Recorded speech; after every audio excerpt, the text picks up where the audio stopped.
Yo, what's up, people? It's your boy, Jason Gooner, back again in the building with another live episode. We're going to talk some football tonight, people. Of course, you know, another EPL weekend is in the books. We had the predictions written down, jotted down. We're going to see who was on point with their predictions this week, who going to go home with the belt for the week of the prediction boss, right? We're going to see who will win that. Of course, we had the JPL Semi Finals as well. Arnett versus Cavalier. Also, you had Waterhouse versus Mount Pleasant at Sabina Park. We're going to discuss those games as well. Definitely going to go through the Nations League draw, which took place this evening. Reggae Boyz in Group B, alongside Honduras, Trinidad and Tobago, Cuba, Nicaragua, and French Guiana. So we're going to discuss that group as well.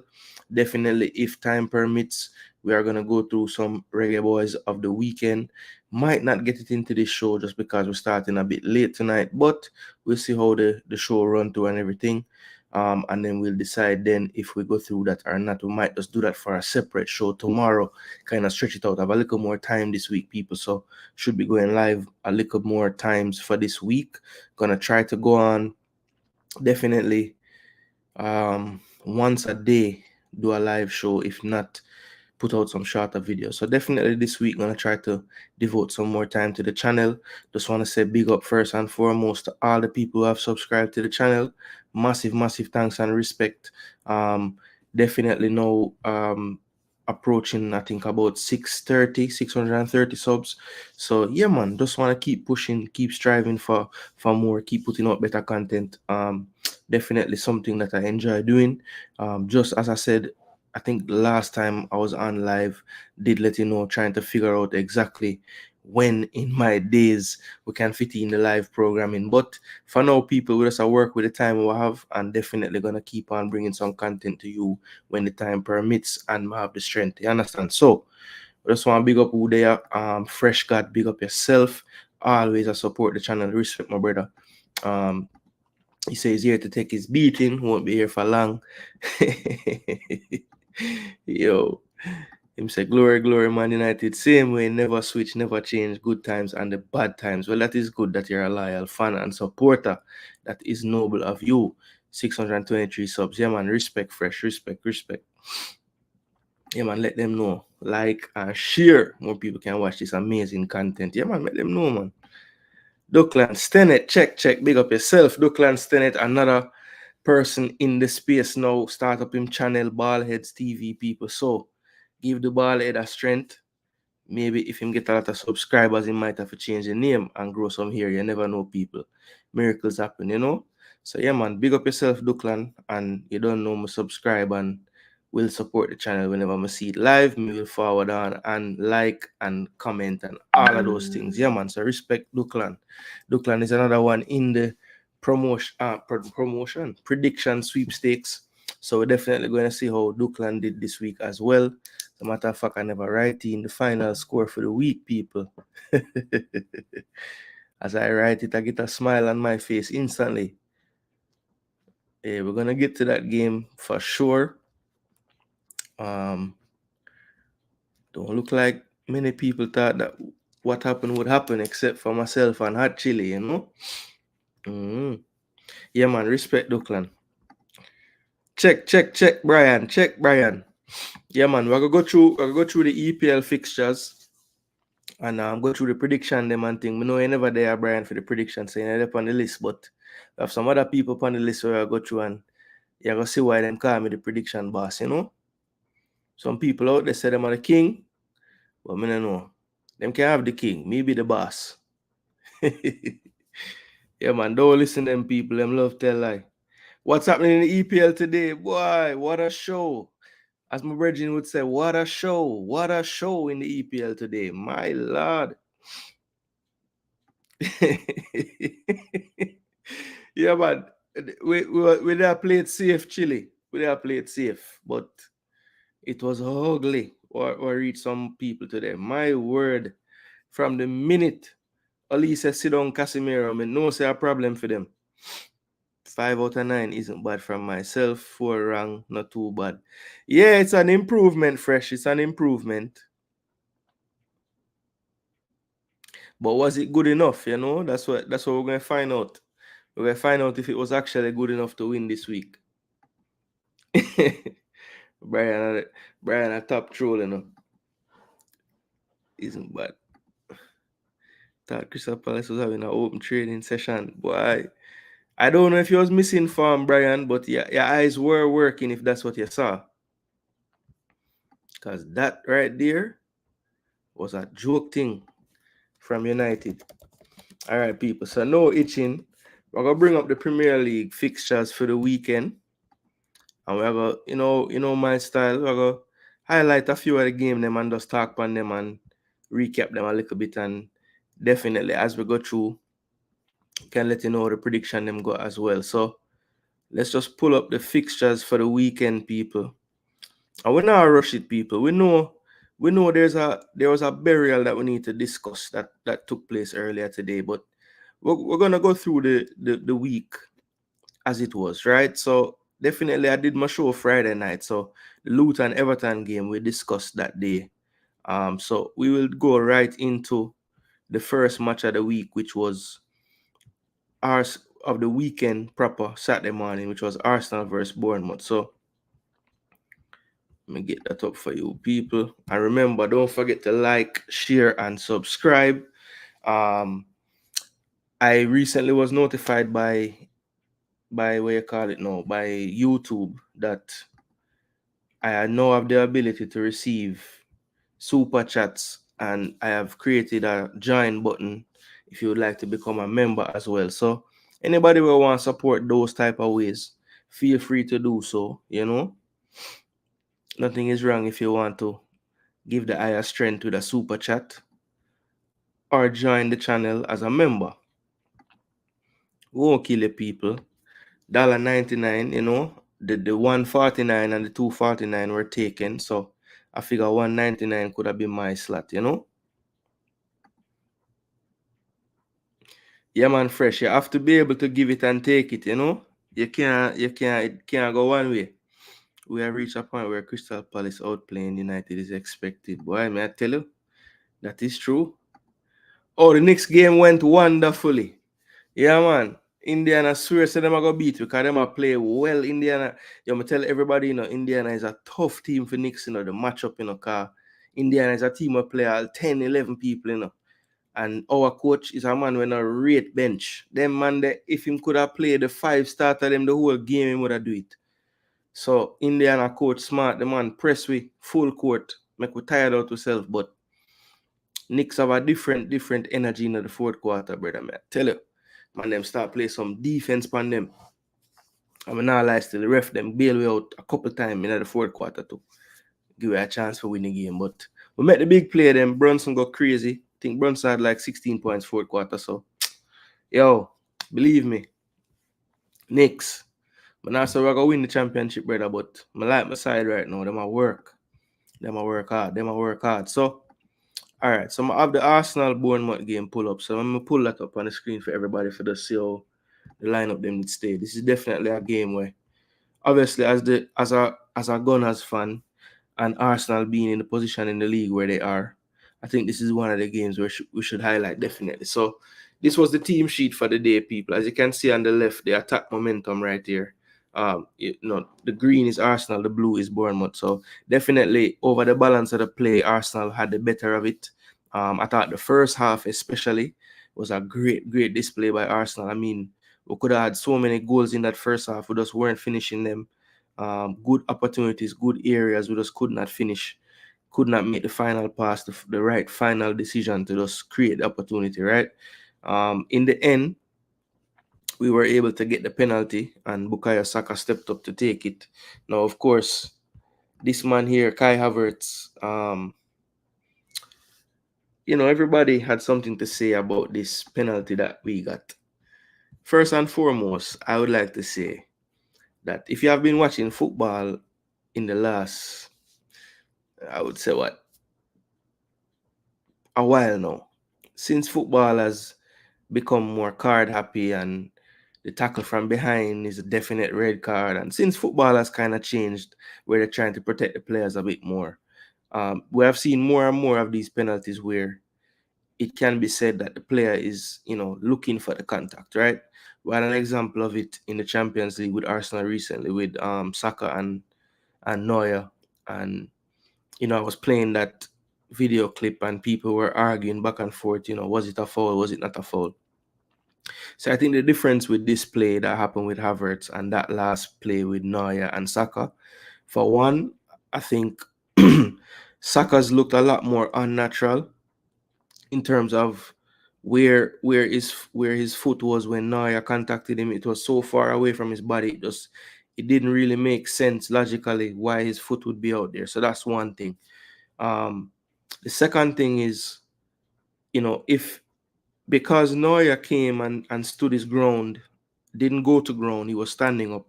I think that's a bit different than how the Bournemouth keeper approached the situation. He went down knowing that he was in trouble. He to me, it was a panic the way he went. He could have just came and jacket and, held his ground as well, but he didn't. He went to the ground. So in doing so, he now leaves it open to what the attacker will do to when he sees that challenge coming in. Some attackers might jump, some might not even worry about it, try to get the ball across it. Others, seeing that he's sliding in, will, make sure that there's some kind of contact and the ref has to make a decision. So, look, was the penalty soft? I see a question in the comment section from Brian. I think if you're being honest with yourself, the penalty was soft in terms of the amount of contact that caused the foul or caused him to fall down. Yes, if we're being honest, the penalty was soft. At the end of the day, you have to ask yourself, is a penalty being soft reasoning enough to not give it as a penalty? That's the question you have to ask yourself, First say it wasn't a penalty if we are being honest. Okay. Yeah, actually, I would more agree with this take. It's a soft pen. I'm not going to go as far to say it's not a pen. I think when you look at the way football is today, it's one of those calls where, I think it's a generational thing. Like my father would see that tackle and foul and say, no way. In my day, your leg have to be hanging off for it to be a foul. So I think if you have grown accustomed to how referees ref the game, now you'll see that there's probably a pen. Is it a soft penalty? Yes, I will agree that it was a soft penalty.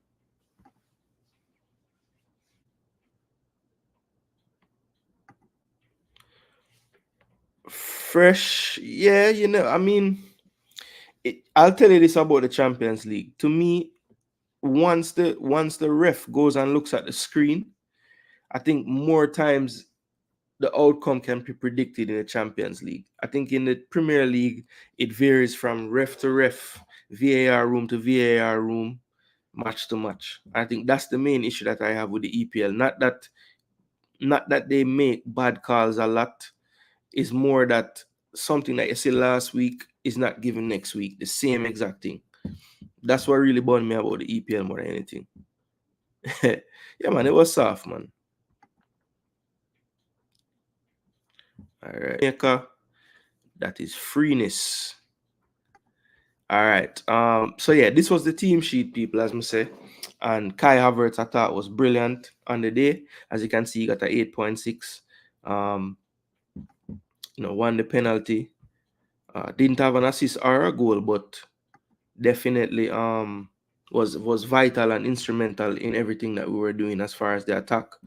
I thought that Odegaard as well had a really good game. Trossard got the goal. Declan Rice was immense in this game as well. I thought the back line, everybody on it played well. If you look at the Bournemouth stats, just at face value, they're two of their danger players up front really didn't get to do much. That's Semenyo and Solanke. I thought Kluivert was a little more dangerous, especially when he started out that second half. Bournemouth did have a little stretch of the play that was looking like they might find an equalizer. And to be totally honest, this second goal that Trossard scored was like the perfect time because we had some really close scares. We definitely had the play that I'm sure everybody wants to talk about. It was in our 18-yard box. I can't remember exactly what happened, but I know a shot was taken, the rebound went out, the ball looped in the air, and I don't remember if it was Billing or Solanke. One of them was adjudged to have pushed Raya, who, fumbled over the ball, and they were able to bundle it home. But that was taken away. So the manager of Bournemouth was quite upset after the game. Said he didn't quite understand how VAR gave the penalty, and he also didn't understand how his goal was taken away. But as far as the goal is concerned, look, I'm a striker when I played football. I was a forward, right? And I always used to get upset when a defender can be leaning on me and pushing me before I jump and everything. And if I even breeze upon the goalie, the keeper, is a foul upon me. So in that sense, it's soft, you know. But at the end of the day, the keepers are protected, and everybody know that. So, if you're a supporter of the team that got the foul, you're elated. If your team is playing against Arsenal on the day and that's what the foul is given for, you want to break your TV. So I think it's just one of those calls where the keeper is just too protected at times, but it's the truth. I mean, even in the game, I think it was today, the Man U Crystal Palace game, there was a similar type of situation where Henderson got scored on, and that might have even been less contact than the Raya one. So at least there's some consistency there over games, because if they had allowed that Man U goal, then I couldn't even talk how I'm talking right now. I tell you.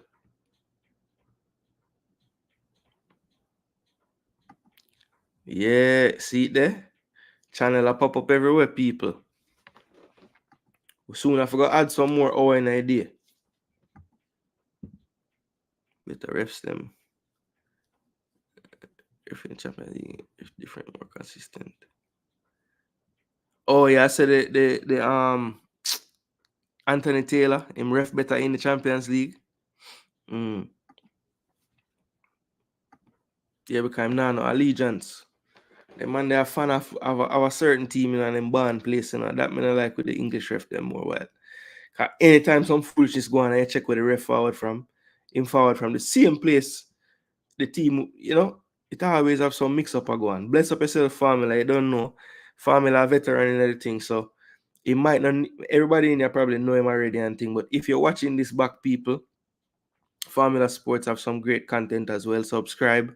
Another unbiased observer of the football. Speak his mind. And yeah, well versed in legal affairs as well. Allegedly boss.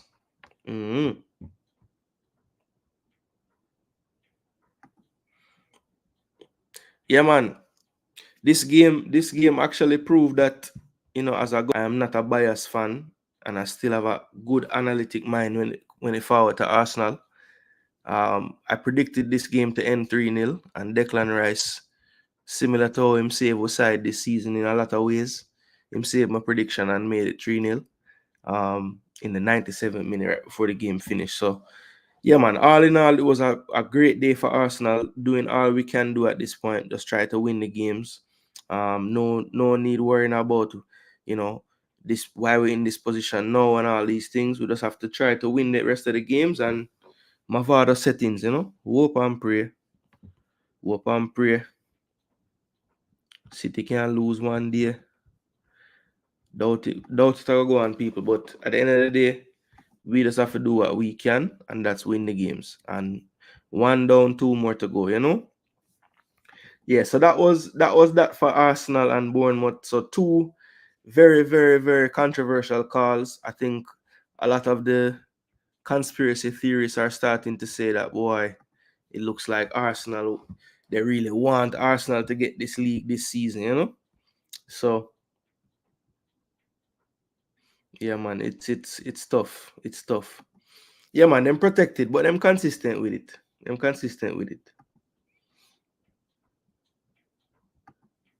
I am sure sports in the building as well. Big up yourself, Manning's man.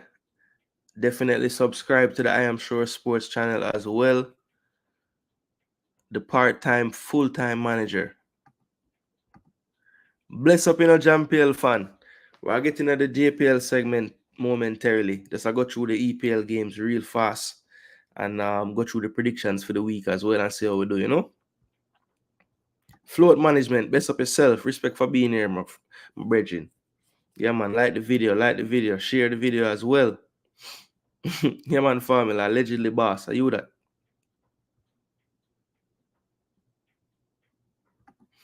JPL fan say, yo, maybe a fresh, fresh salt up the two side them. Two of them. Yeah, man, well versed. Yes, Duckland, you learn something new every day. One Dan from Clarin. Dan. Sherman Scott up. Fresh as it should be. Family say me I hope and pray too. Hope Arsenal win it. Would be great for the EPL and from a neutral standpoint. Yeah, man, family. It a forward like league. It's like league. It's disgusting, Just Man City just a win every season, man. Come on, man. Need another team now, man. Need another team. Cause me I look upon Man City games and me I say, boy, Tottenham away. That's a game them not like. Then me watch Tottenham play them games and me I say, I say, boy, Antonio usually get a defense some problem, and I say West Ham, jeez. So it look like a Fulham, Fulham I have to work with. Penalty against Kai. You can say it was soft, but it was a penalty. I am sure sports, I feel the same way, man. Basically, because a penalty is soft, is that grounds to not give the penalty? If the answer to that is no, then it's a penalty. You see it? Always.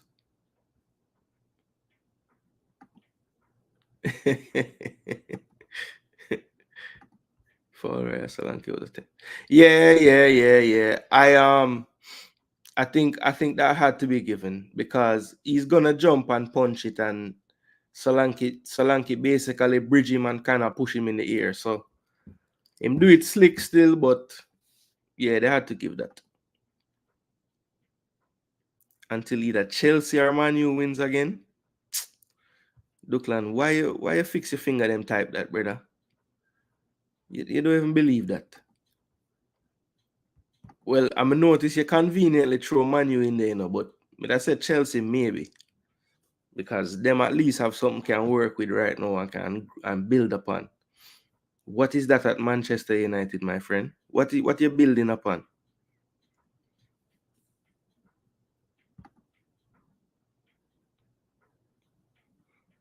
Definitely Kai JPL, because when we really predict the soccer one, it's almost hard. Here why? You see Havertz one was a lot more like he just did it better.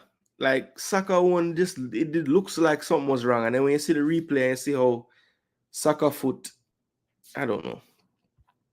When you see how Saka foot was like out away from his body, like him, like almost like how your thumbnail or your logo look JPL fan. You see how the man foot there out away from his body like that?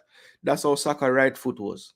Or right leg. And it doesn't never look natural. When you see the replays, like why him foot over there so?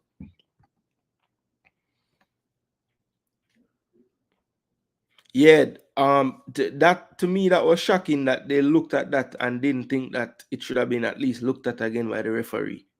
I swore they would have sent him at least to the monitor because it looked really bad.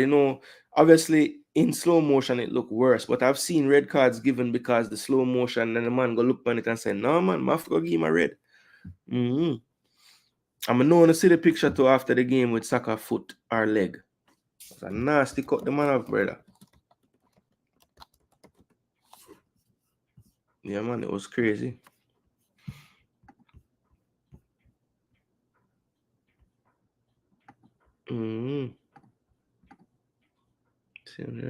EPL.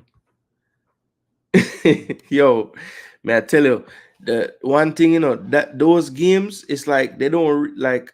Sometimes I wonder, like, do those guys watch? I mean, they must watch other football, but like some of them man, the way of them going at challenges is like 1 AM red card. It don't even like there's no red cards because some of them challenges we see them money I make. I say, wow, I must go to ground and scissors, 2 foot, everything. Yeah, that's the thing, actually. Him never do it slick, you know? Never do it slick. It's not even just the acting, you know. It's like it match soccer. All right. A lot of people don't like soccer because all right, I'm gonna use the analogy.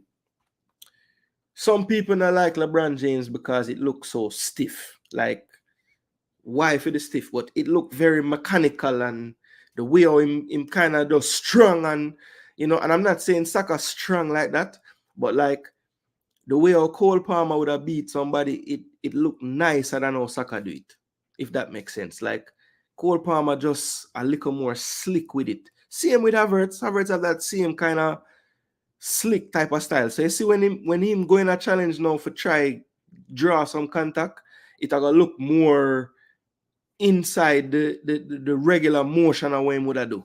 Whereas soccer, like, it not look as natural when him do it. It's like Kobe was natural with it, the way him move and the moves him do. LeBron is more mechanical with it, force, It's a difference. It's a difference. Both effective, but it's a difference. Yeah, man. Knicks at them, man. At them. Have to win game 1 in a game 7 series when you're the home team. You have to. You have to. And may I tell you this too. Indiana supposed to look on the game and say, boy, we throw everything at them, and them still beat we, So, yeah. Because the coach pull out all the stops, the full court, everything. We'll get through all of that. Yes, Ladale Richie. My gosh, man. Ladale Richie run off the field. Figure it's a NFL tackle the man game. A different, yeah, man. And then they wear blue. It's like it's a Ravens. It's a Ray Lewis tackle. The man get Denardo Thomas, and then Denardo Thomas come in like the worst person for get a tackle like that from Ladale Richie. The man maga like a thread. Yeah, man, no kind of red card. Big up, know yourself. Yeah, man, respect for being here, my virgin. Elvis Wilson, sure red. Shavani Willis, my gosh, I forget about that one there. Jeez, that's a good set of words for what may I say. Not as aesthetically pleasing. Why can't I say that? Not as aesthetically pleasing. There you go.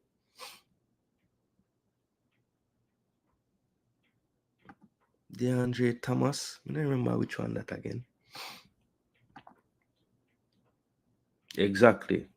And that is it. That is it. Soccer will play well, and because him not really do nothing where, oh my gosh, people will say him never play good. Soccer is a weird one, bro. He's the first player I can remember so productive and still divide opinion so much. It's crazy. Sometimes I feel like it's just true in play for Arsenal.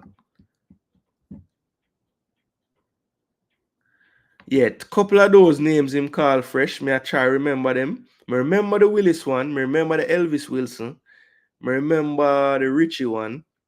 But me I try remember the Gadiel Irving one and the DeAndre Thomas one. Fitzroy Cummings' uncle. Like when him did a clear a ball.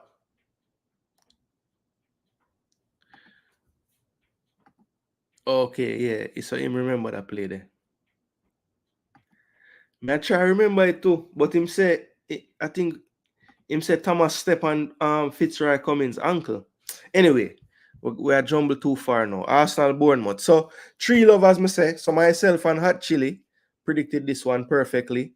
The next game now, because we'll get to the JPL game, them people. I know some people say them tired and thing, but so I'll run through the EPL real quick because you don't know.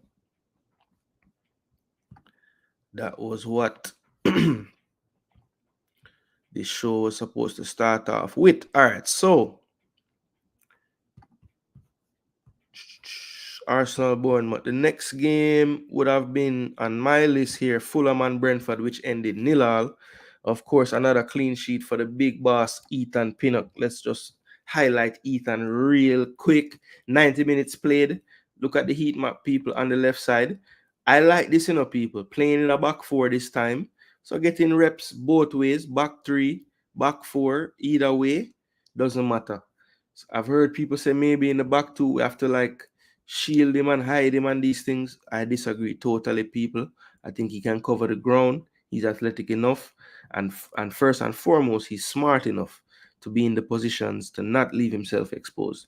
So we have 9 clearances from Pinnock. Always somebody that, gets on the end of crosses for his team. Definitely somebody that sometimes looks like or feels like he has a magnet on him because the ball just gets to him in the box and he clears it. So 9 clearances, 1 block shot, 1 interception, 1 tackle. He was dribble pass once, have to be honest, people.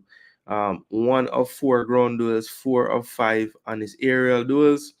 He had 73 touches and lost possession 10 times. 51 of 59 for 86%, so good there. 3 of 5 on his long passes, and he attempted 1 dribble and was unsuccessful. So solid game for Ethan Pinnock.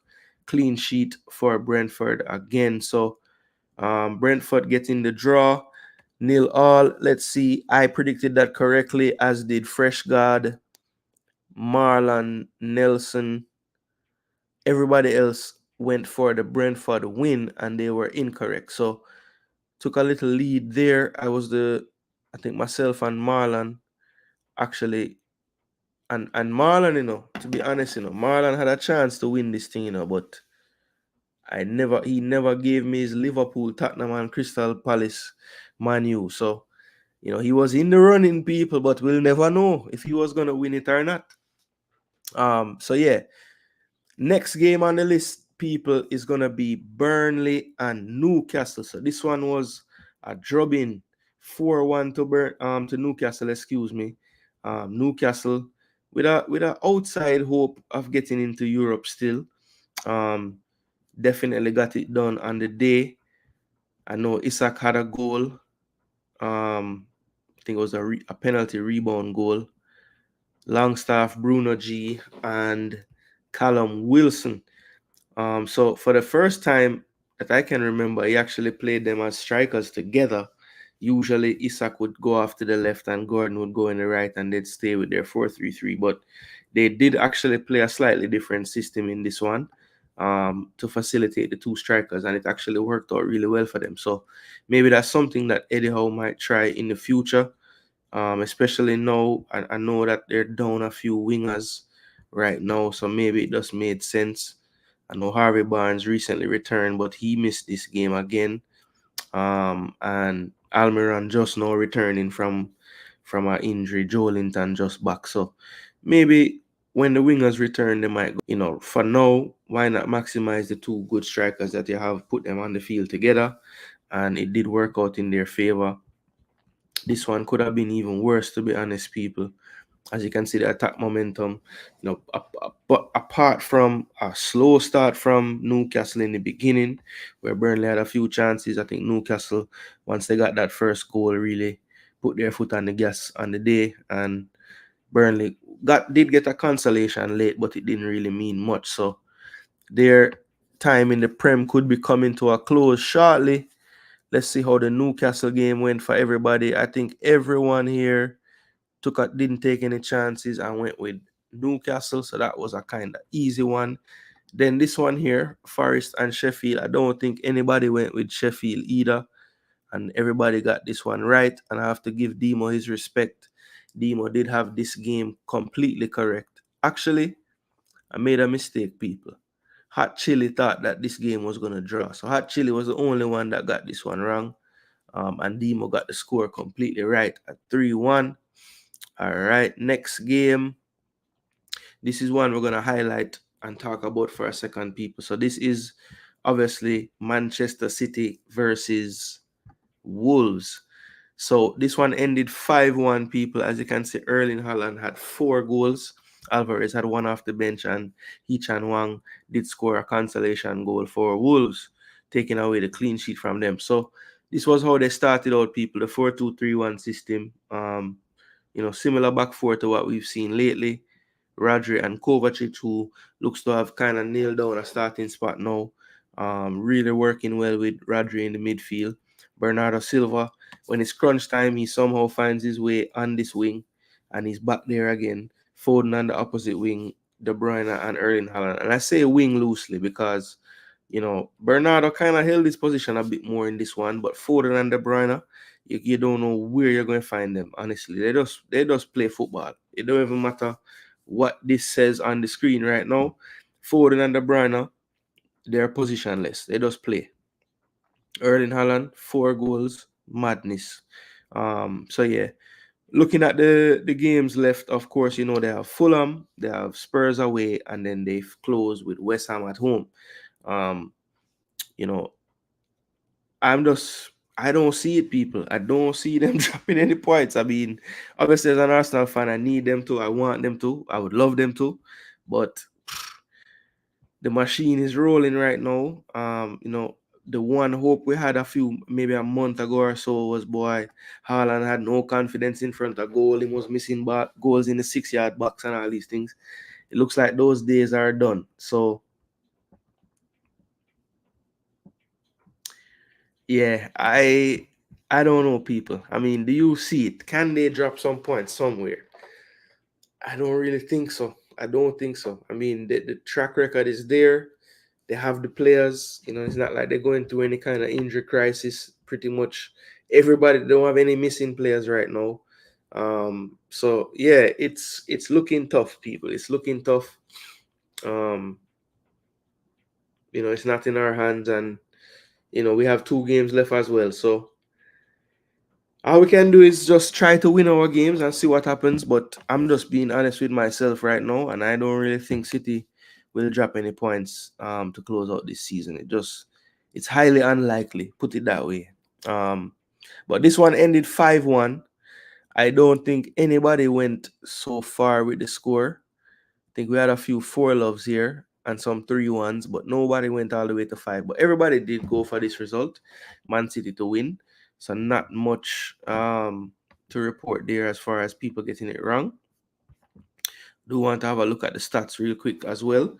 So you see the expected goals, a lot to a little bit, 58-42. So not the most dominant ball possession there from Man City. Usually they would be up in the 60s at least. But Wolves is a team that tries to play as well. So that would kind of explain that. 20 shots to 2, 12 on target to 1. Let's look at 6 corners to none. 6 big chances they created and they still missed 3. So, this could have been even worse, to be honest. The one big chance Wolves got, they did convert. So maybe if they could create more chances, it could have been a game. But yeah, this team right now is seriously getting into that title winning mode, and it's gonna have to be a performance of epic performance to take points off these guys right now. So hopefully one of the teams have it in them, and because I don't think that City is gonna have a bad performance. A team will just have to play out of their minds, Arsenal lost less games, won more games, draw less games, got more points, concede less. If we finish second, have we made progress? Yes, I would say so. Just off the simple fact, if we win the last 2 games and they win their last 3, we would have lost the league by 2 points. If we're being technical, that's less points than we lost the league by last year. So that is an improvement as far as I'm concerned. Yeah, that is an improvement, I'm sure. And Jason, you guys should buy Ethan Pinnock to Arsenal. Ethan Pinnock to Arsenal. The only reason why I would say no is because I don't think he's gonna break up that centre back partnership, and I don't think I want Ethan just playing like random. Like I want Ethan to get him reps and play all him games that he would have played. So I wouldn't want him to come to a situation where because I don't see him coming to Arsenal and just starting right away. Because we have two solid centre backs there and their partnership works. So it's very hard to come break that up, you know. Wanted a Brentford win because Fulham coach still benching Bobby, and two, man, Fulham low on confidence and form before playing City. Nah, man, Fulham defense stingy. The nil all, them are key. Yo, that's all I need to know. A nil all, you know, or a 1-1. But keeping that team at nil right now and in the form they're in, doubt it. That's how I feel like the only team what might could have get something is Spurs, because at least Spurs could have scored a 2-3 goal pan City, you know. I just don't. I think the other team's going to let in too many goals and they're not going to be able to score as many, you know. But Spurs in that spell, cause every game Spurs play, them have a spell, 10-15 minutes where it's like, dang, who is this team? They even did it in the game they just played, which we're gonna get to soon.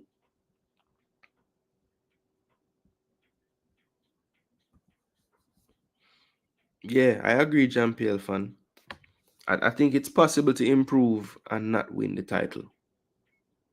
No, it didn't progress second this year to a worse City side. Why is this side worse than last year's side? Explain that to me, actually. Because Gundogan, but Kovacic did it. Bala as well. What's the other glaring thing? Yeah, you don't have Mahrez anymore, but Mahrez wasn't the end all be all. Not anymore. Maybe in some previous title runs, but not like this most recent one we just have. Brother, your side just as good, my youth. I don't know what you're talking about. Champions League to me is better. FA Cup or Carabao. Fair. Well, if them don't improve, I don't know what you talk about. Them get worse. I don't know how you could say that. Why them get worse?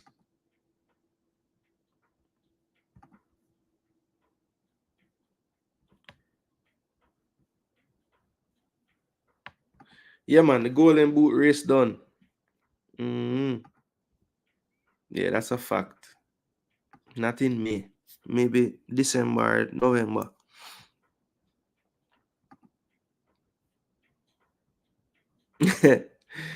For real. Maybe that's a good question, you know. Why him not get a 10? Them bad mind the man. 9.8 and a 4 goal him score. How is that possible? Man get way more than him expected goals. 7 shots on target. Gee, maybe conversion. Just 4 goal him score and a 7 shot on target. Maybe. Oh, I missed 2 big chances. See the point 2 there? Yeah, can did have the header when him head right to the keeper that was like point blank. And then I can't remember the other big one we miss. But yeah, that's probably why 2 big chance miss. But it only take off point 2. Usually a big chance miss would have take off, you know, much more than that. So 9.8, 8.7, 2 assists. Roger always pop up with some goal and assist, my jeez. It's crazy.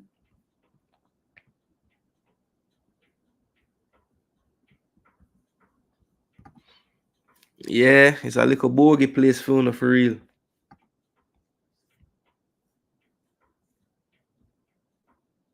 Yeah, it was like what, 30 seconds? Like I'm just say calm down. The fourth one. Big up yourself, Marlon. Bless up, bless up.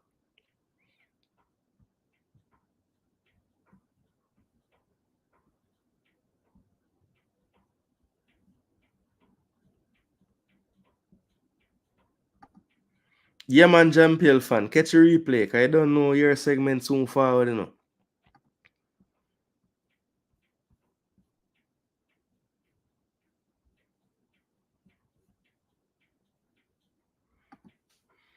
Yeah, but you see, the thing is, you know, big hands not really business with them thing there, you know. I mean, I feel like them wouldn't do that. Cause them, yo, all me I pray, for be honest, is that well, it wicked because I don't really want Villa lose, but I want Spurs feel like them can still catch Villa. You know?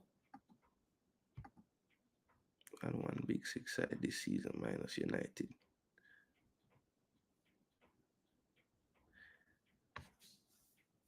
Well, that is just on Uno,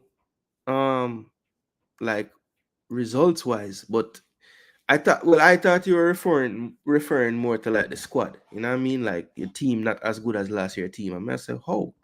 Like the player them still did it. And some player were coming, you know, it work out.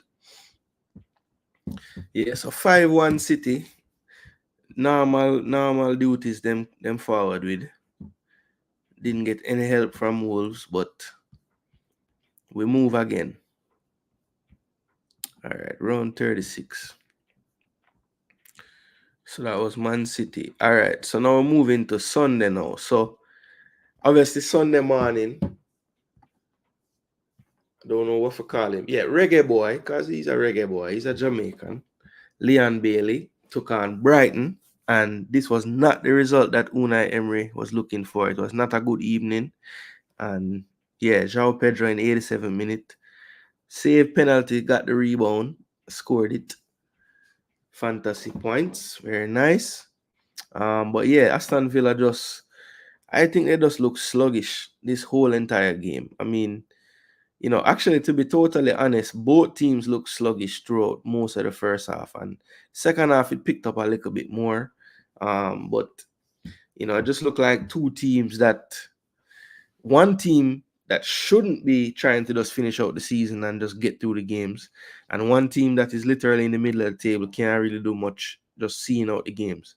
But Aston Villa, I'll put it down to just, you know, this 11 that the coach started, you know, minus, I think, the back line of Carlos and Pau Torres. They didn't play during the week, but this team has been playing a lot of minutes lately. Like McGinn, Bailey, Rogers Diaby, Watkins, Dean, Kanza. All of these guys been playing like twice a week for weeks. And I think this game was where it really caught up with them. They just looked very lethargic. Never really looked fully at the races in this one. And it's reflected in the scores, you know. The central defenders have the highest scores because they were doing the most work.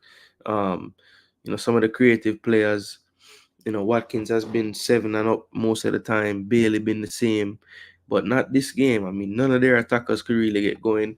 This is Leon Bailey's game by the numbers. As you can see, doing a lot more work deeper in, I wouldn't say work, but getting a lot more touches deeper in the pitch. And this was just due to Brighton forcing them back.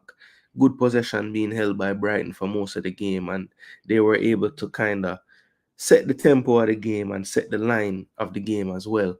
And Aston Villa could never really push out and get their attackers in the flow. So 90 minutes played for Bailey, played the entire game. Didn't have any shots. Didn't have any shots. 42 touches. He was 16 of 20 on his passes for 80%. He did lose possession 17 times. 0 for 3 on his crosses, 0 for 2 on his long passes, 1 for 4 on his dribbles, ground duels 5 of 10, 0 for 2 on aerials, and he was 17 possession. Last, which I said already, he was fouled twice. Defensive actions, 1 interception, 2 tackles, and he was dribbled past once for a 6.4. So not the best performance from Leon, but you know, when you look at the rest of the team, it's kind of par for the course as far as how the team played.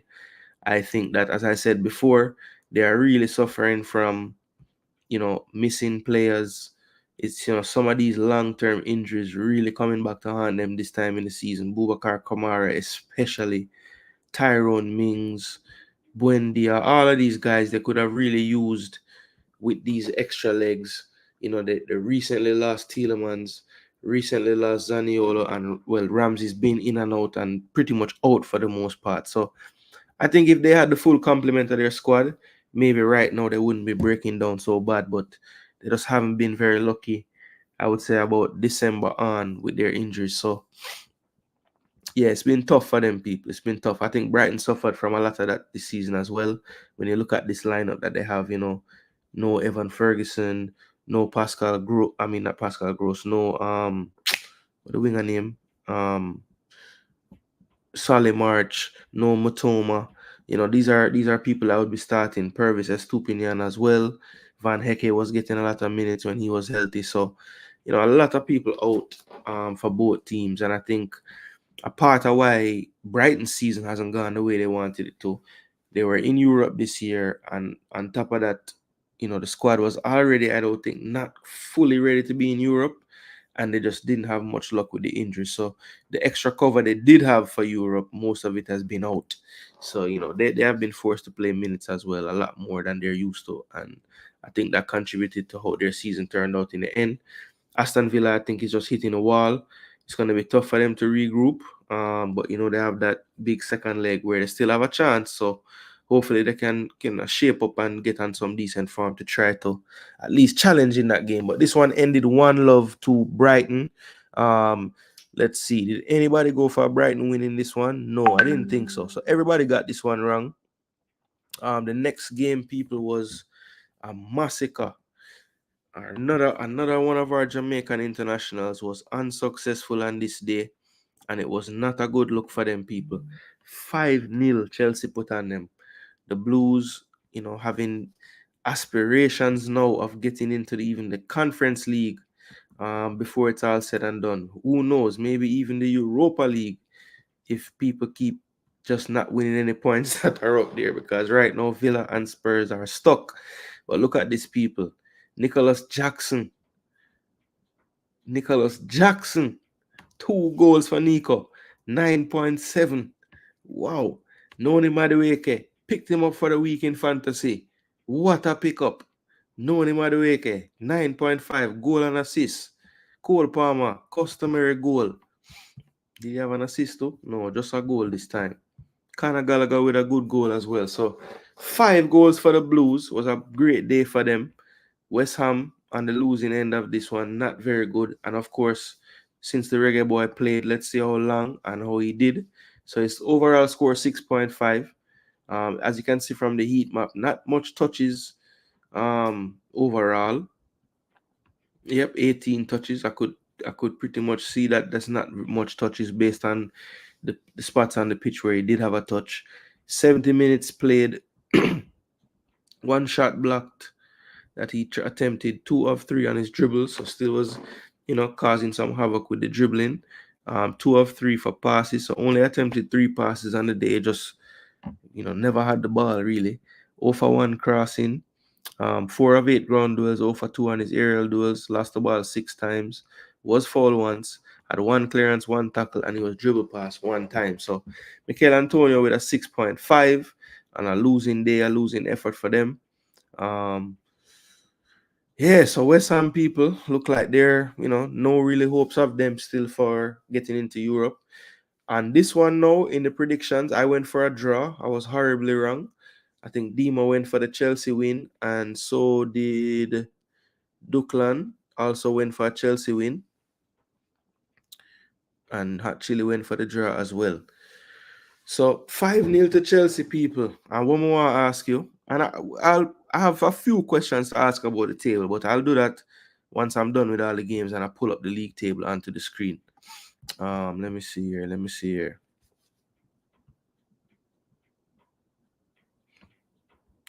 First same salt up Antonio.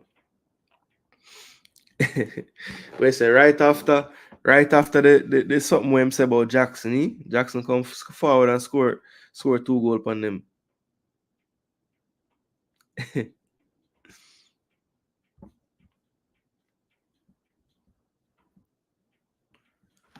Yo, it feel like West Ham been trying to push him out the door for a few years now by bringing in other strikers, but somehow the man always rise and say, yo, I might spot this, you can't take my game, All right, people, it was a 3-horse race a few weeks ago, but I think most people have said that, it's down to just the final 2 now, but this is what would have been the 3rd team in the race, Liverpool, and this game was 4-0. after how much time? After 59 minutes, it was 4-0. So, 3-0 last week to Arsenal at one point, 4-0 this week. Spurs been in the mud lately. But the coach did make some substitutions in that second half, right after it went to 4-0. Triple sub, as a matter of fact. And 2 out of the 3 of them, well, actually, Skip did play well too. Have to be honest. All 3 of them did well when they came on. Just changed up everything. Kulusevski, Royal, Betancourt came off, and Madison, Richarlison's son started to link up. Johnson switched to the other wing, and it looked a lot better for Spurs in that little spell.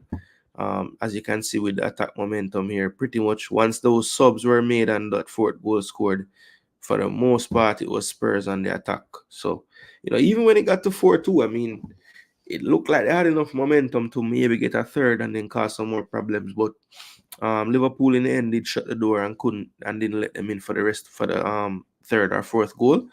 And they did win.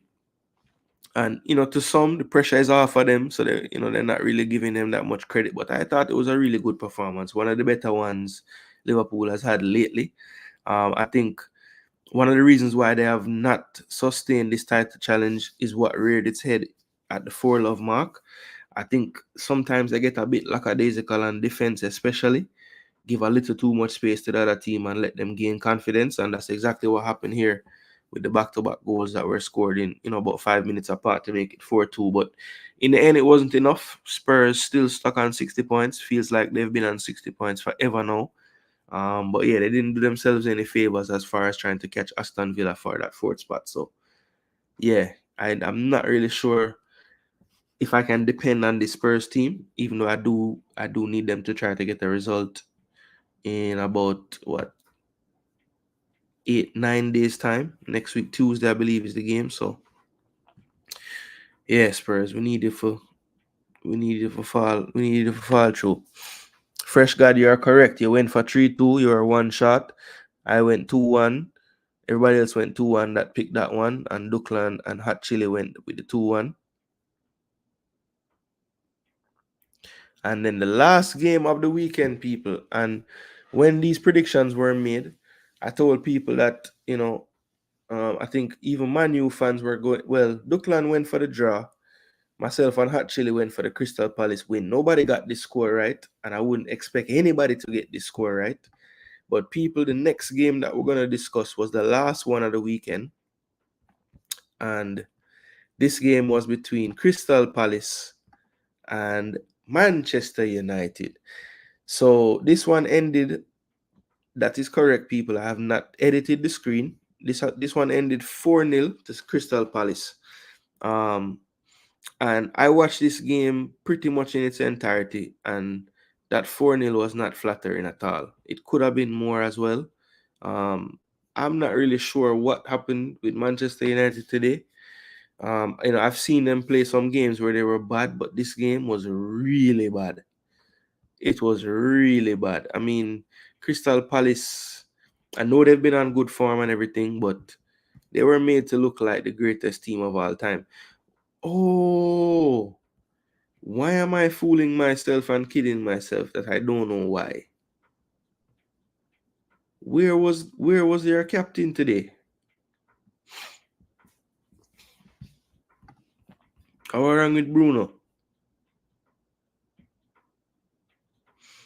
Yeah, the injuries, we don't have injuries all the while, but Bruno is a serious injury for now. Because him literally do everything. So why Bruno not listed on here? Or Maguire? That's strange. That's strange. Oh, excuse me. First one for the night, people. So Elisa with the brace, fantasy points. Mateta with the goal, fantasy points. And Tyreek Mitchell, people. Are you watching? Are you watching? There was a one Gareth Southgate in the building. There to, I'm sure, see all the people that he could potentially pick. Have to give a shout out as well to another Concacaf player, Chris Richards. I thought he played a really good game today. And it looks like the stats also agree with me. 8.2 for him. I believe he's probably credited with the assist because he sent one of the passes through. I forget for which goal exactly, but I remember he did play the pass for one of the goals. Mateta had a wicked left foot shot. Really surprised Anana at the near post. Just too much power. Olise had that brilliant first goal where he picked it up in midfield, and who tell Casemiro for running like that? That one know who tell him for running like that? Because that the chop where the man get. Casemiro still a slide. Oh, Bruno have a broken wrist. Too much, you know.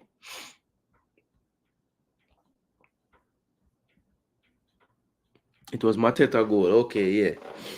Mateta just mash up Johnny Evans too. Easy. Yeah, man. The man running so hard. Swear, say I'm gonna get the ball there, you know. And Olise just move left him. Jeez. And then Mateta goal, and then the second Olise goal, bad too. Wicked shot from Olise. And then Tyreek Mitchell got the rebound to make it 4. So, yeah, man, I know the man still a slide chilly. I tell you. Yeah, so that was the week's fixtures, people. 4-0. 4-0. I repeat, 4-0. Crystal Palace. Let's look at the stats. United won the ball possession. Yay. But look at the expected goals. So they scored more than was expected. But look at United's in a game at Palace. 0.35 with all that possession. 18 shots to 7, 10 to 2 on target. Jeez. 2 big chance. They scored both. They hit the bar as well. United didn't create anything.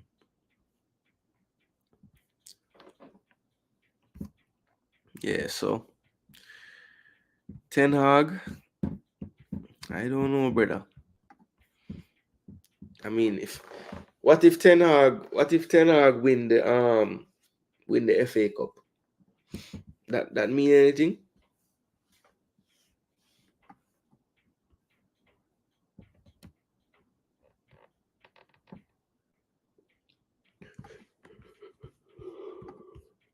Well, Evans did look fit apart from that one player. Evans played the best out of the entire back line. I mean, not even know what the stats say. See there? 6.8. I mean, on the eye test, from what me see, he was the best out of the 4 on the back line. Wan Bissaka was okay, but in defending was a little bit strange at times. In possession, he was decent though.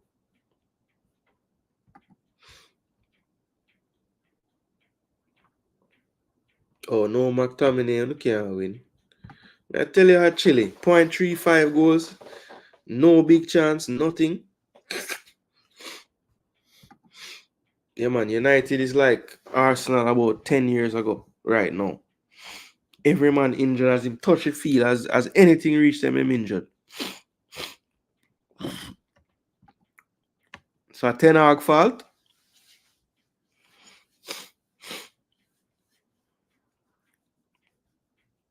Ten Hag no say him give them all time off now and them thing, man. I'm not sorry for them neither, you know. I'm not sorry for them neither. Them talk the most. Them don't have nothing going on in the league, and them are the biggest police of everything right now. I can't celebrate in a peace. I can't do nothing.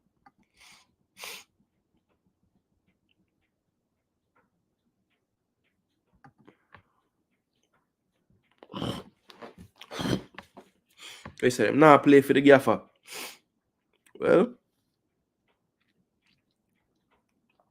what you gonna do? Get rid of all of the players or keep the gaffer or get rid of the gaffer? I mean, most of these players you could have get rid of still, besides a few.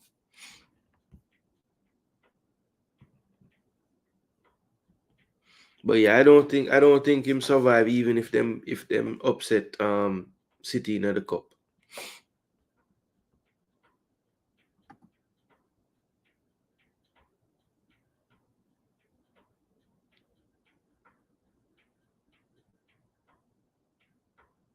Yeah, good question. Wanna ball out for Brentford right now.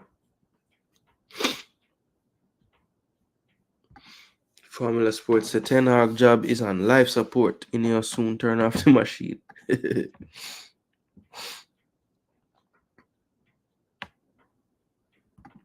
Many players need to go, but they are still not as bad as how they are playing. Well, that was proven. I mean, I know it's another league and everything, but he's playing damn good in the Champions League as well, Sancho.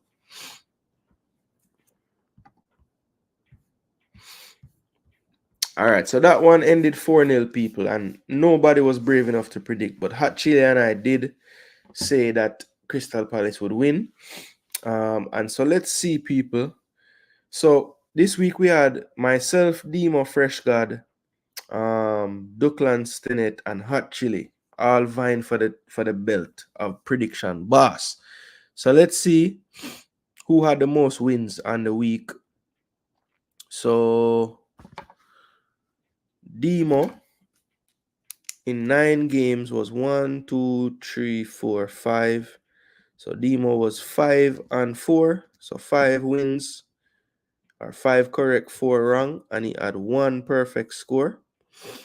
So that's Demo. Fresh 1, 2, 3, 4, 5 as well. Demo would have the tiebreaker because he had 1 score perfect. Let's see. Duckland has 1, 2, 3, 4, 5, 6. So Duckland not bad. 6-3 for Duckland on the week. And Hot Chili had 1, 2, 3, 4, 5. 5-4 with 1 correct score. And of course, the defending champ from last week now. Myself. I have 1, 2, 3, 4, 5, 6, 7 people. Count it, 7. 7 correct and 2 wrong with 1 correct score as well. So, I'm going to say I rig the vote, people, but I just write down the score them. Nothing scientific. You see? JG, Demo FG, DS, Hot Chili. And that is the rankings, people. 7-2. Duckland second, 6-3. Everybody else 5-4. But due to not having a correct score, Fresh God, you would be the cellar dweller for the week. So yes, prediction boss for another week. We need a soundboard now, people. Hey, Demo, of course you would say that. I just write down the scores, Demo, and I write down the real scores, and then I say if you got it right or wrong, you know. Can't rig it. You know. Yeah, man, the belt don't have to get shipped anywhere. It there. Yeah, this week, I mean, honestly, when you look back on it, Chile, I mean, Newcastle, Burnley, we always going to go with that. Forest, Sheffield. You know, there were just more games this week that it was kind of, I wouldn't say obvious, but the crowd would definitely go one way or the other, right? So yeah. But yeah, good week overall. Everybody was at least in a winning record. So that's good. That's good. Yeah, man, the late show, man. What name? Jimmy Kimmel. But I'm not call it Jimmy Kimmel. Yeah, I'm not drink this pan camera, people. So intermission.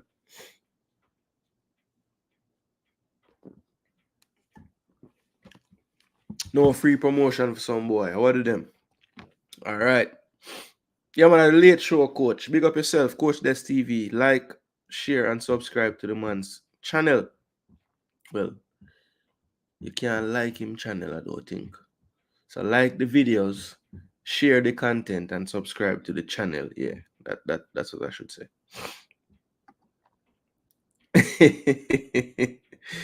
Coach's desk. I'm surprised you forward out in the night, yeah. I can go back and talk about it's still up on the screen, but we don't talk about them. You get to it. You can rewind. Yeah, man, I don't talk about them, man. Them get enough time. All right, so I'm gonna take off the screen now. So that's the EPL session close. So we're what? 1 hour and 9 minutes into the show. So people, I'm not gonna lie to you, a late night at my time, but I don't know why I feel so tired right now. Probably because I did have a full day today. That I got training, I have to go to work. After work, now I have to forward back, pick up my daughter from choir, run go over the training now for her get her the last part of training in. I tell you, it's very enjoyable to have these children and them activities, but it's tiring. Yeah, man, my daughter side this weekend play one grudge match against a side with them always have problems with, And from my daughter, I play upon the side, yeah. But I say we play them about maybe like over the last 2 years, we probably play them like 4 times or maybe even 5 times. And I swear we draw like 2 and we lose the other 3, but it's always some like close game and crazy ref decision and them thing there. And at this point now, it's like the two set of parent them not rate, not like each other, and it's like a real rivalry thing. So, brother, may I tell you the truth, man, we win the one love with them, man. We are the people that must celebrate. I feel say the girl them win the World Cup, brother. I tell you. Yeah, man, that me I do, man. JPL semis and then I hit that.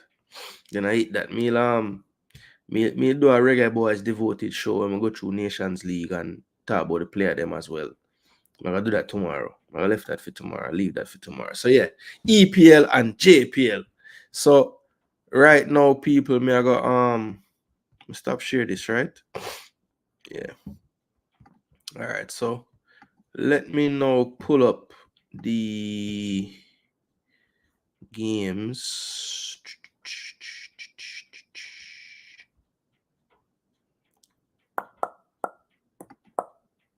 So them now have up the game upon this. Okay, yeah, see. Alright, so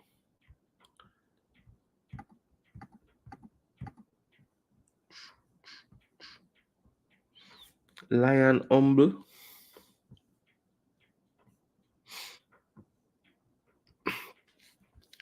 Man, them have a heading on the JPL site to say Lion Humble debutants. They decide name Humble Lion. Why them would have put that?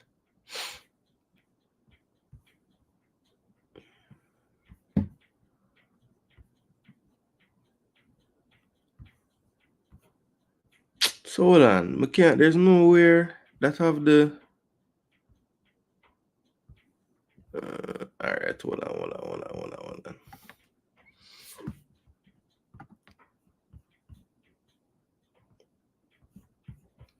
So hold on, on the actual JPL site, them not have nothing on the actual game them we just play.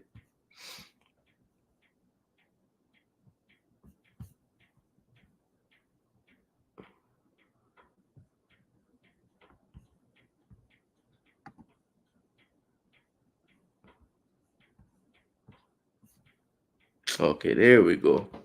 Come here, say, yo, what is?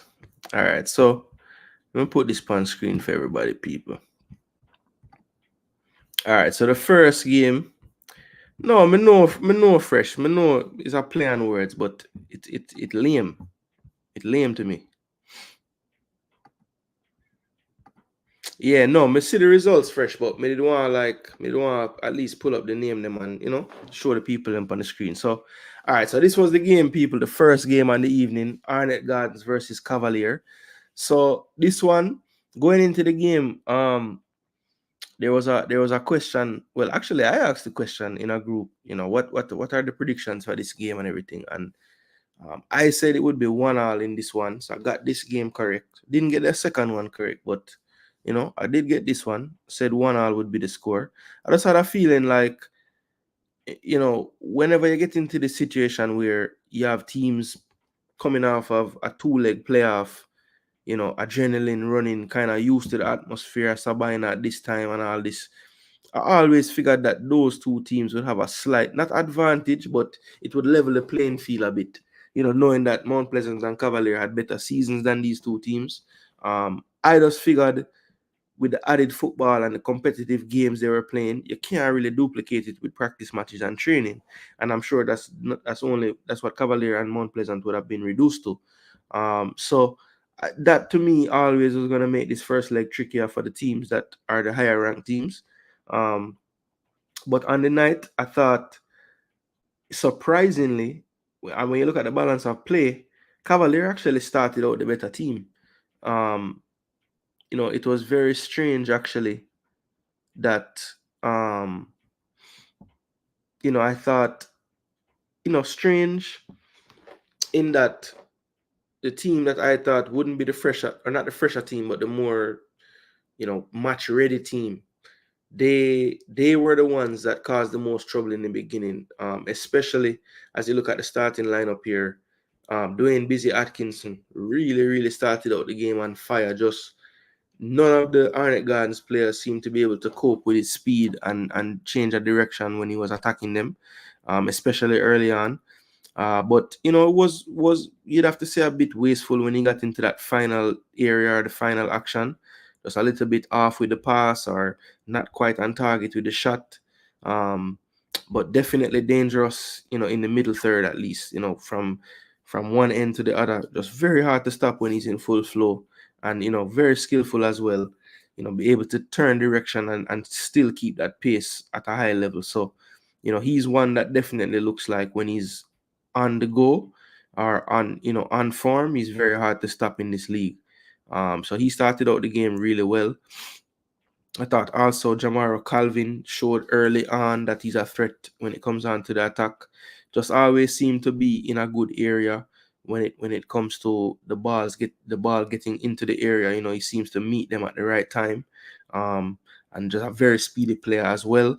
I thought Ainsworth, in the first half was getting down the flank pretty well, and parts of the second, but I thought his final ball was really lacking on the day. Just never really put it on target for anybody, with the type of precision that I know he can play with in terms of that final pass.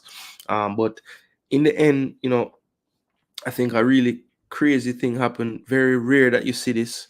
Thompson was substituted out of the midfield and Smith replaced him. So, I thought when they started out, it was more of a 4-4-2. He kind of stuck with what he went to in the second leg of the quarterfinals, where he had Reed and Kaheem Dixon playing as a striking partnership.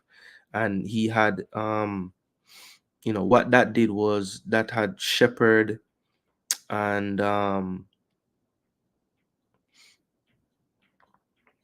Shepherd and Thomas were actually the furthest wide players in the system. And I thought that, Thomas out there and Shepherd out there actually wasn't really the best.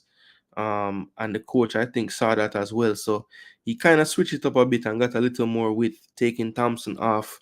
Shea Smith came on to be a more traditional left-sided midfield player / winger. And it just seemed to get the balance in the midfield a bit better for them. Thomas slid into the middle of the park. Shepherd kind of, kept that roaming role that he was playing. Kind of shaded out to the left a little bit as well. I mean, sorry, not to the left, but to the right, just to keep the balance. And Marlon Martin, stayed in that middle where he normally plays. So, that substitution right there was one that caught many by surprise.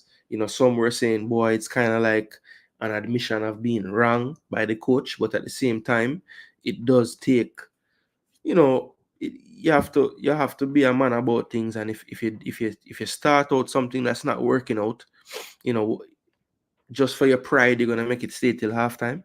No, you make the change if you think it's the right thing to do, which he did. So, kudos to him for making the decision. And of course, you can take away marks as well, because Why never to start the game like that, But either way, that change did bear fruit because I thought that kind of swayed the tide a bit. And even though Cavalier had a lot of chances before that substitution, and even a few after that, Arnett was the ones that got on the score sheet first.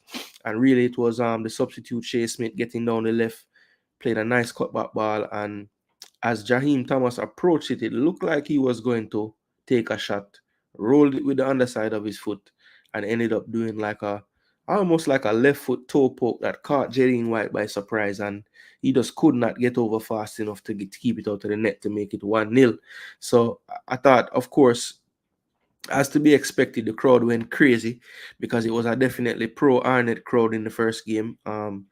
Cavalier, very, very, it's amazing how well they do actually, because they always seem to have less fans, no home stadium, and somehow them get these results. So, it was the same thing this night. Always not the underdogs, but in terms of the crowd, they weren't the fan favorites, and they didn't let the craziness of the Arnett crowd get to them, because 3 minutes later, Calvin was on the score sheet. It was a pinpoint cross from Irving. It was basically from a set piece situation. The ball kind of got cleared, and on the second entry into the box, Irving from slightly infield got the right amount of curl on it to get it over the defenders, dropped before it got to the keeper, and Calvin just approached it on the back post and was able to head it in to make it 1-1. So the game was well poised at halftime. It was 1-1. Then after halftime, a huge moment in probably this entire tie, really. Fabian Reed went down clutching his hamstring, which is never a good sign. Would be very, very surprised if he's able to recover in time to play the second leg. But, stranger things have happened. But trust me, if his hamstring is really gone, which is what it looked like it was based on what he was grabbing when he was coming off the field, someone else will have to step up. And on this day, the coach went with Warner Brown. And I thought that Warner Brown was pretty ineffective on the day. I think if this was a dress rehearsal to see if the coach would like to start him in the next matchup, I think that Xavier Gilbert might be looking somewhere else as far as the options to replace Fabian Reed in the starting lineup next game. When I look at this team, is it that maybe he goes back to the 4-3-3 with Arboin on one wing and Shea Smith starts on the left? Does he stay with the 4-4-2, play Arboin up front with Kaheem Dixon?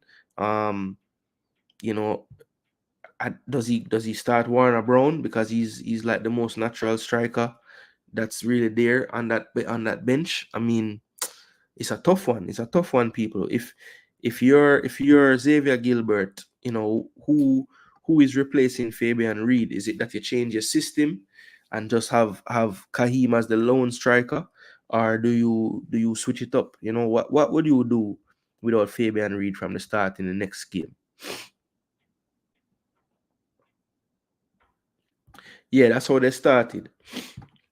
Well, it was I think it was partly that he wasn't playing good, and I think it was also that he realized he was getting nothing on that left side, because Philando wing, while he usually can bomb up and down that wing, Cavalier in the early part of the game, I don't think Philando wing got over the half line.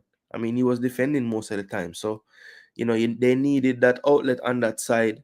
And I was actually shocked that Shea Smith never started, because he had such an impact when he came on in actually both games, the first and the second leg of the quarterfinals. So, I was kind of shocked. Maybe the only thing I was thinking was, maybe that's his true superpower, like in forward and late, when the game is a bit more stretched, him stretch the play, them a little more tired, him get in, him cross, them score, So maybe he was just trying not to break that up. But the fact that him changed him so early, I think him did really want to just start the man to begin with.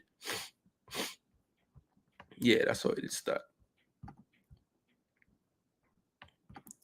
Marlon, I don't know if he had a good game.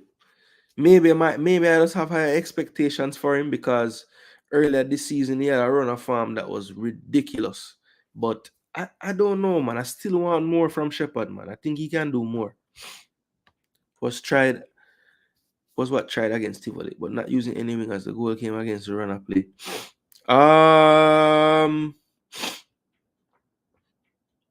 Yeah, it kinda did, but I mean, you could see something change when he came on though, and it wasn't even that like he was really playing winger. He was more playing like left midfield because he still stayed with the two strikers, you know. So it wasn't playing 4-2-4. He was still playing 4-4-2. But I think just the presence and the natural like thought process of Smith helped because it spread the Cavalier defense a little more. But yeah, Jaheim Thomas took his goal well, and I thought the ball from Irving was brilliant. Brilliant left foot cross. Yeah, but he all right. That is good. That is a good attribute. But he wasn't stringing the play. He wasn't stringing the play. He give it the ball. Yeah, I would have shocked if him forward back quicker. Dixon through the middle, them say. Yeah, that's the thing, Marlon. Me not think him can play the 4-3-3 if Dixon are gonna be the one in the three. That would have more suit Warner Brown or even Arboyne, even though he's a winger. At least him have the size, you know. But yo, to be honest, you know, Dixon could have played a role, Marlon, if them give him the license for drop deep. But to me, them already have National and Shepherd at working at the engine room there in terms of that kind of half space. So I don't know if it makes sense to have Dixon dropping at the same space them. You know, that's the only thing. They would have to play if them let Dixon play so, then would have to play with Shea and Arboyne as almost like wing forward. So that them can cut in and get on the inner plays as well. But yeah, it's a few things him can do, but I don't think with the personnel him have right now, without Reed, I don't think him can go back to the 4-3-3 because Warner Brown never look ready to me, brother. I'm sorry. I don't think Brown can start. Yeah, it's something I go on because I see him play before and him just never look right in that game. Then maybe true as you say, him just a forward back. So you know. Yeah, I mean, look, it's one thing to be demanding the ball, you know, that's great, you know, because you're a midfielder, you need to want the ball and get the ball. But if you keep demanding it and giving it away, I can't give you the credit, so much credit. You just have to give it the ball. Yeah. All right, so some changes reigning. As you can see, Jadine White, after being down 75 times in the match, finally was subbed off for Vina Barkley. They have two starting goalkeepers, so that wasn't a big deal. Wait, Adrian Reed did play this game? No, he didn't. So they say Adrian Reed.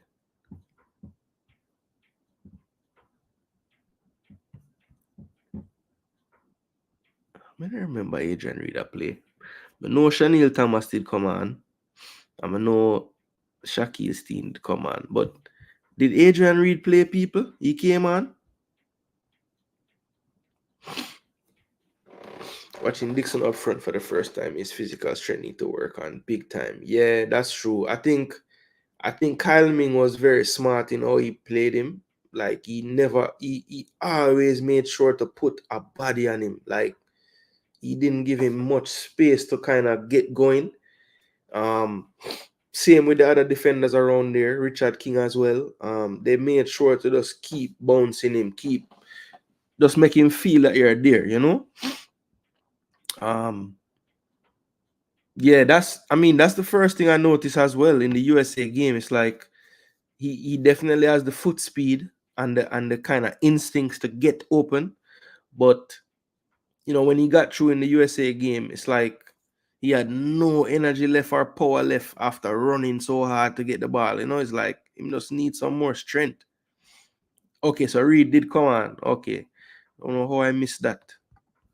I don't know how I missed Reed coming on in this sub right here. So he forward on for Cadet. No, so we would have forward on for.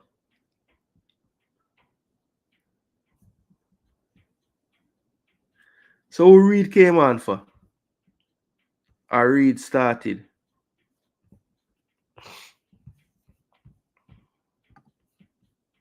Okay, he came on. All right.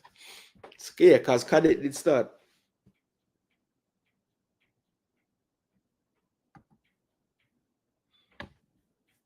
Ainsworth was marking who? Kaim? No, man. Kaim did there everywhere, man. Right side, left side, all both. Yeah, for cadet, all right, cool. Yeah, cause I know say Adrian Reed never start because if it said Barrett was out and when me hear speed talk, him say Reed was touch and go, might play, might not play. So I figure if him play, him would have forward on. Nicholas Hamilton can play. And Shaniel Thomas. So I'm Shaniel Thomas off form or just tactical reasons. I was very surprised him never play, but when we really like this is the one, this McCleary guy. Is I don't know how I mean I don't know. Maybe he been scoring goals or something, but I don't know how Thomas can play over the man. But Mr. Speed know him Adosa. Theme side, right? But yeah, this one is poised, people. 1-1. What do you guys think going into the second leg? Because for me, I must say, like, Cavalier is not my favorite team in terms of like how they play, but they definitely have an effective way that they play. I just don't understand. Sometimes I see Cavalier, especially when they're building out, and you'll see them do some kind of side-to-side passes and thing. And when you look, see no midfielder come for the ball. The whole of them gone under the striker them for the second ball. So them not even try hide with them other brother. Diagonal in the channel. And if them don't do that, them will win the ball and quick transition on the ground. Try get it to one of them speedy players and just tell them for go on. It's really, really simple the way how them play, I swear. And they try to give you different variations, switch the play through midfield. But just like most teams in this league, everything is just too slow. Too slow. Take too long to develop. Not enough people receiving the ball, knowing exactly what I'm going to do with it. People getting the ball and then scanning. So yeah, that's something that the collective league need to work on. Scanning the field before you get the ball. Because I think that's what adds to the time on the ball and everything looking like it's taking so long. So yeah, do you think any of these teams have the upper hand going into the second leg? Do you think that Arnett Gardens without Reed can still pull it off? Because I think Reed is a big, big, big loss for them, man. Just the player that that Cavalier would be thinking, boy, we have to watch him in the box. Now that player is gone. What does that do to Arnett in terms of scoring goals? Will they have to get creative? Will they have to try to put somebody else in that role? I don't know, because as some people in the chat were saying earlier, I don't think that Kaim Dixon can manage that central role if it's a lone striker thing. It's gonna have to be a partner with him. So, very interested to see how Xavier Gilbert figures this out going into the second leg. Dixon was on the right the whole first half. So that means they were playing a 4-3-3, because it never looked like a 4-3-3 to me. It looked more like 4-4-2, because that's what them they do against Tivoli. And not Tivoli. Who them just play? Portmore, sorry. 4-3-3, then play the first game, and then second game switch it up to the 4-4-2. And maybe Dixon did not play like towards the right side of the two, but him never really that play right wing. At least not from immediate system.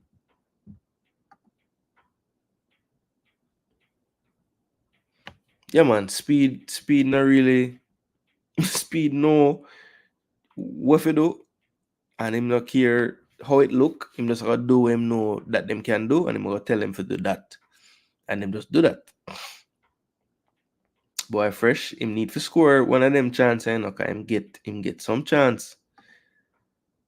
Thomas played good yesterday though, and me not talk just the goal.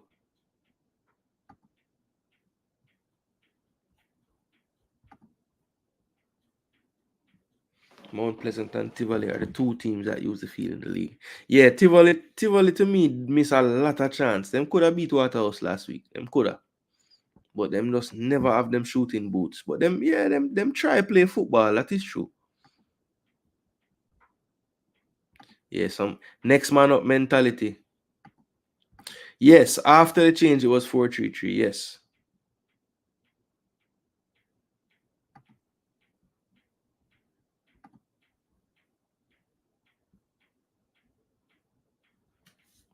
Okay, so Thomas did I play up there? So which part Shea did I play when him forward on the field? That may I ask you? Oh, so you said the game did start, so National did I play upon the left, Dixon upon the right, and Reading at the middle. Interesting. I never see Thomas so high. But Chanel Thomas not play upon the side there.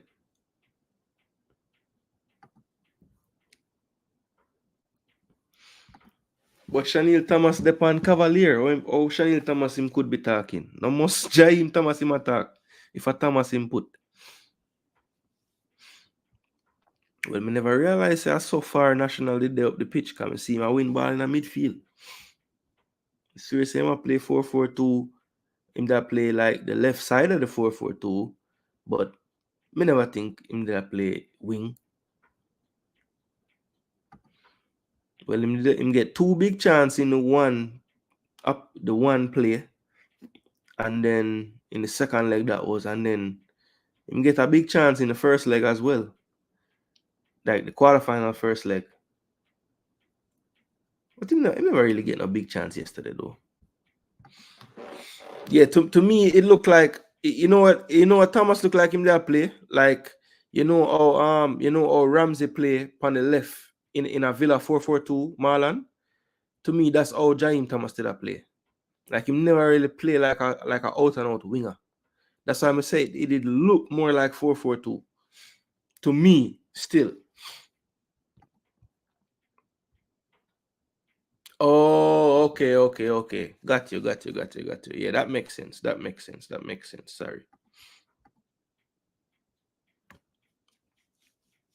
So basically, it was a 4-3-3, and the three in midfield to start the game was Shepard, Thompson, and Martin.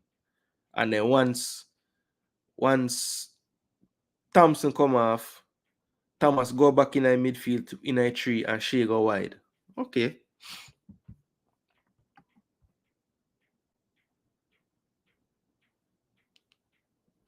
Yeah, man. Me don't pre the chance them. Can remember the first leg one against Tivoli. And remember the second leg when him hit the post with him left foot and it come back out and hit the bar with him right foot. Couldn't believe he missed that. So yeah, people, definitely before the game, we will discuss some more about the previews. But as of right now, people, too close to call, because I don't believe that Arnett played their best. And I don't think that Cavalier have anything different to bring. The only thing Arnett have to worry about is, I don't think they can afford to have such a slow start, because I think Cavalier in the second leg, if you give them so many chances early, they'll probably score a few, and then you're climbing uphill for the rest of the game. So yeah, I think right now people I'll give the slight edge to Cavalier. I think the injury to Reed is going to really, really cause problems for them moving forward.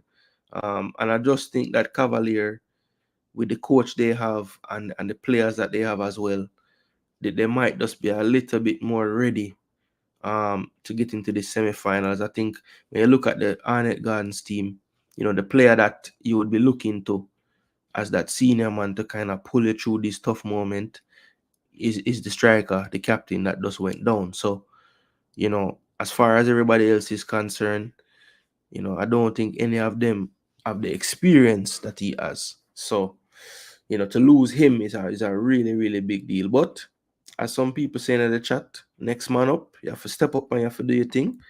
And yeah, we're gonna see if they do have a deep enough squad to overcome the injury to their captain, their talisman. So looking forward to that second leg, people. But of course, before we sign off, there was one other game on the night. And we're going to just check in on that one as well. It was Waterhouse versus Mount Pleasant people. So this one, I actually predicted a 2-1 Mount Pleasant win, but that did not come true for me this time. But eventually, the game will pull up. Here we go. So this one ended 1-1 people. As you can see in the first half, there were no goals scored. A few yellow cards given out though. Cummins got one. Boot got one. Richie got one. That one was a mad piece of challenge on the wing. Jeez and peace. So these were the starting lineups, people. Kemar Foster in goal. Keith Simpson around the back. Also Matthews Brown actually had a really good game at right back. Then Kenny Lyde, that I believe was at left back.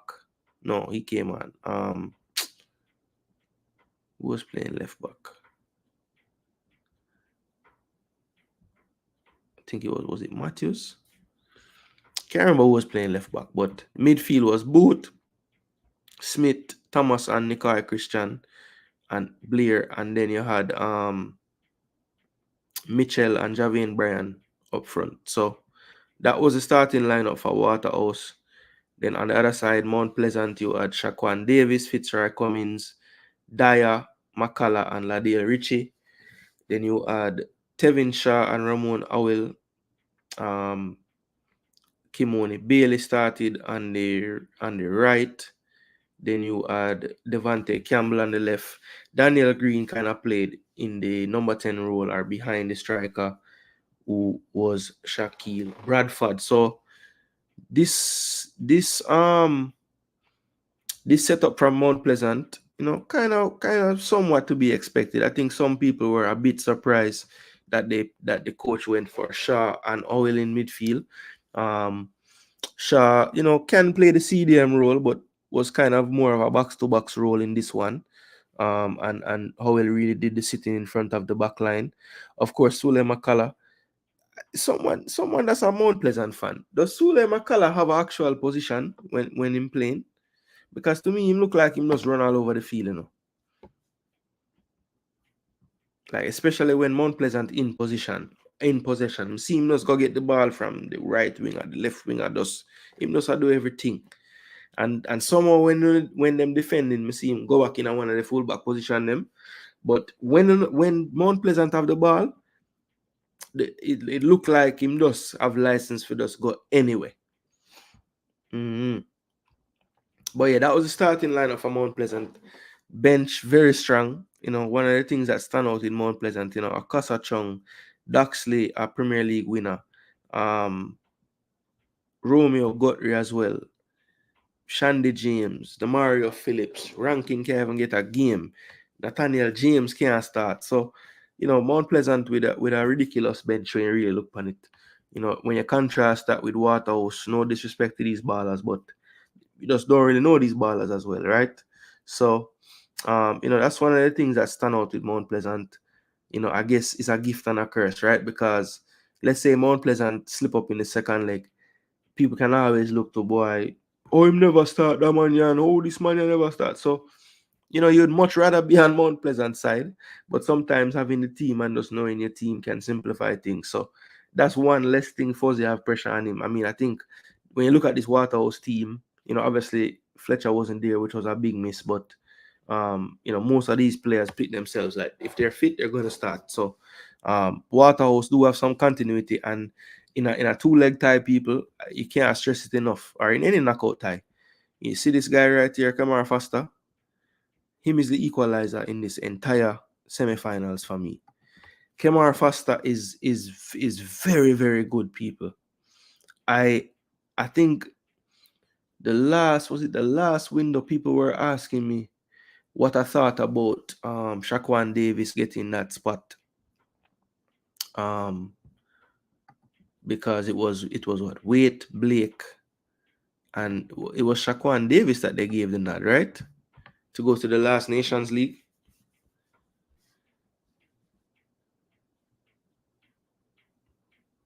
What? So he not even in the playoffs? No, brother, man, I'm overstanding in the regular season, but in the playoffs, the lone baller them can't play. That wicked.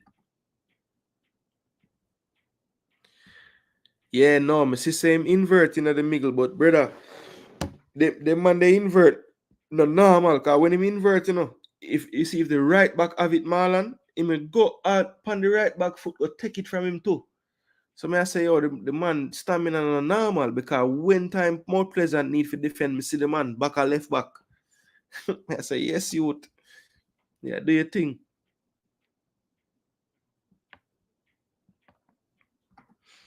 John Star, that bun me.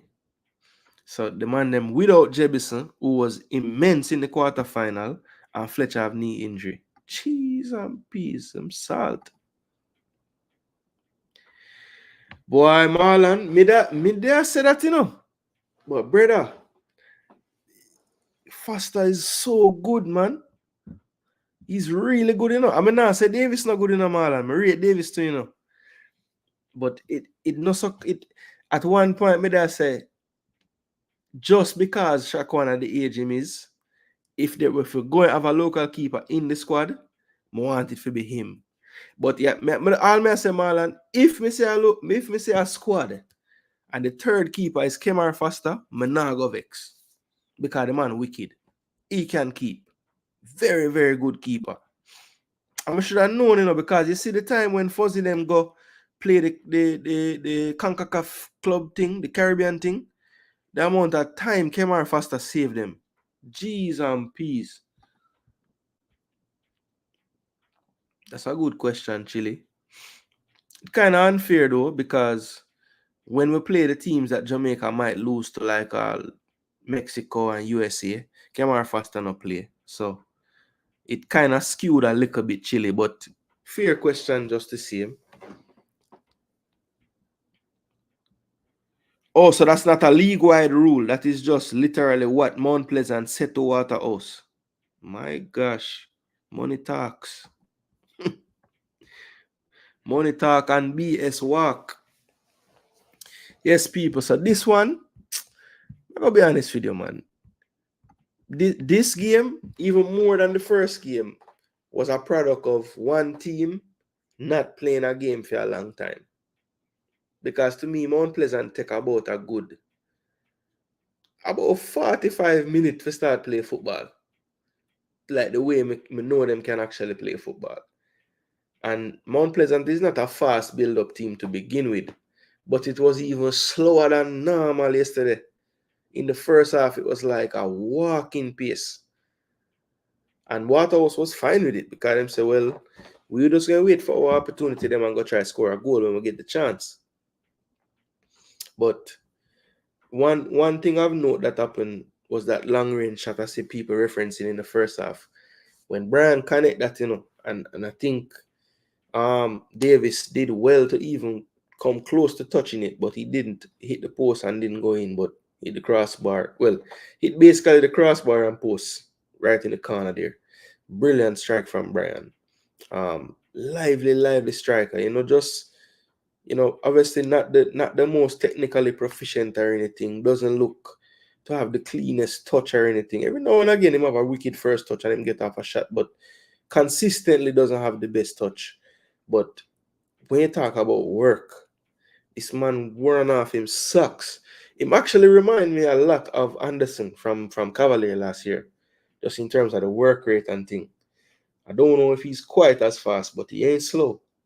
So yeah, Javane Bryan, and he definitely is confident right now. So that's if you look at Waterhouse right now, people, they really have the recipe to upset a big team like Mount Pleasant. They have a striker that is on form and confident, and they have a goalkeeper that can literally just stop the other team from score goal. Because even in that last game, if that corner get dealt with better on the first challenge, I don't think Mount Pleasant scored yesterday, because this man just wasn't going to let a ball go in the goal. But I think if I am Marcel Gill, I am feeling really good going into the second leg, because most would have not given them much of a chance, and they're into the second leg with everything to play for, 1-1. I don't know, maybe the people them that are a little more privy with the injury information. I don't know if Fletcher will be back, but hopefully he's back. Um, because I do think that Fletcher would add perhaps what was missing, because without Jebison, Mitchell was not able to recreate the type of um, he wasn't able to recreate what was going on in the quarterfinal stage.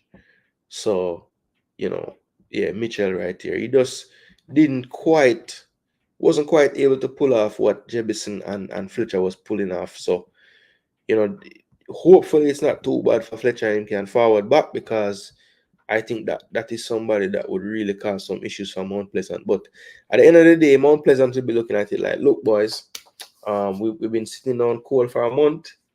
It was always going to be expected that we wasn't going to play our best in the first leg. But they really need to show up in this second leg, because, as I said, the longer Waterhouse stay around in this tie, and they have Javane Bryan on the pitch, at any given time he can score a goal. And he's proven that so far in this playoffs. So if I am Mount Pleasant and Tapa, I am telling my team, listen, we don't want to give these guys any hope. I mean, obviously, we don't want to take them light either, but let's try to get a goal in the first half and sink them, get them two down, make them start to wonder, boy, can we even come back in this game? Because I'm telling you, man, if Waterhouse continue to, keep this score at 1-1 aggregate wise deep into that second half, them have the striker that can just get a goal. So, if I am Mount Pleasant, I feel okay, but I am wanting a better start than the first leg, because I don't want it to be a situation where Waterhouse get the first goal and they don't feel like them have the impetus to attack us anymore. Because again, Kemar Foster, him will have a blinder, and maybe your team just don't get a goal on the day. So look, I think Mount Pleasant should get through, because at the end of the day, when you look at this squad and who they have, who they can call on, even the substitutes that they can bring on if it's not going right. Because I honestly feel like Phillips and James especially really changed the game. I heard Tapa's interview after the game, and he said, boy, one of the things that they want to make sure to utilize the squad they have is to have some game changers on the bench. Now, I don't care what variation of starting lineup Mount Pleasant use. When you look at their bench, there's going to be at least one or two on the bench, because when you're talking about Okasa Chang, Nathaniel James, even a Shandy James on his day, these are players that can make the difference off the bench, as well as Demario Phillips. I mean, even Guthrie didn't even get to play. I know he's been coming off an injury as well, so maybe that's why. But that's another one that could be a game changer potentially off the bench. So I think for Mount Pleasant, two things that I picked up on. One, Bradford is not on the form he was on last season. That's one. Doesn't look as sharp in front of the goal. Still getting into the positions, but does not connecting on the finishes. Daniel Green, I I still don't think that where he's playing for Mount Pleasant right now is his best role. I think his best role is either coming off the right or the left. So if he starts again in the next game, I would want to see him playing right or left. Maybe don't play Kimoni Bailey. And I personally would have start Nathaniel James as well. I think that Nathaniel James, whether he plays in behind the striker or on the right, is a really dangerous player. I would start him personally. Yeah, I would probably start Green, Nathaniel James, and Campbell, and I would tell them, listen, you can go anywhere. I mean, Campbell, you have to be on one of the wings, but you see the other two brother them, you can interchange, whatever. But I don't think Green being static in the middle as a number 10 cam or supporting striker, to me, is not in best role. I think him play better off the flanks, cutting in or going down the line. But that's just me from what I've seen of Daniel Green from when he was at Dunby Holding, playing the limited games I saw him play for Jamaica, and also playing for Mount Pleasant. I like him a little bit more out of that pickle in the middle, more able to drive at that fullback or wing back and make his decision whether he go down the line or he cut in and combine with somebody else or take a shot. That is where I think you'd get the most joy out of Daniel Green. Yeah, and also, you know, there are players that didn't even make the bench from Mount Pleasant that I know are still on the squad. Kyle Overy can't even make the playoff bench. I mean, there's a lot of players, but Overy is the first one that popped in my head, that I didn't see yesterday that I would have liked to have seen because I know the player is really good. Waterhouse could have used them player there, Them don't even want to make subs. See, Tapa use up 5 sub. I'm sure Mount Pleasant probably use 5 sub every game this season.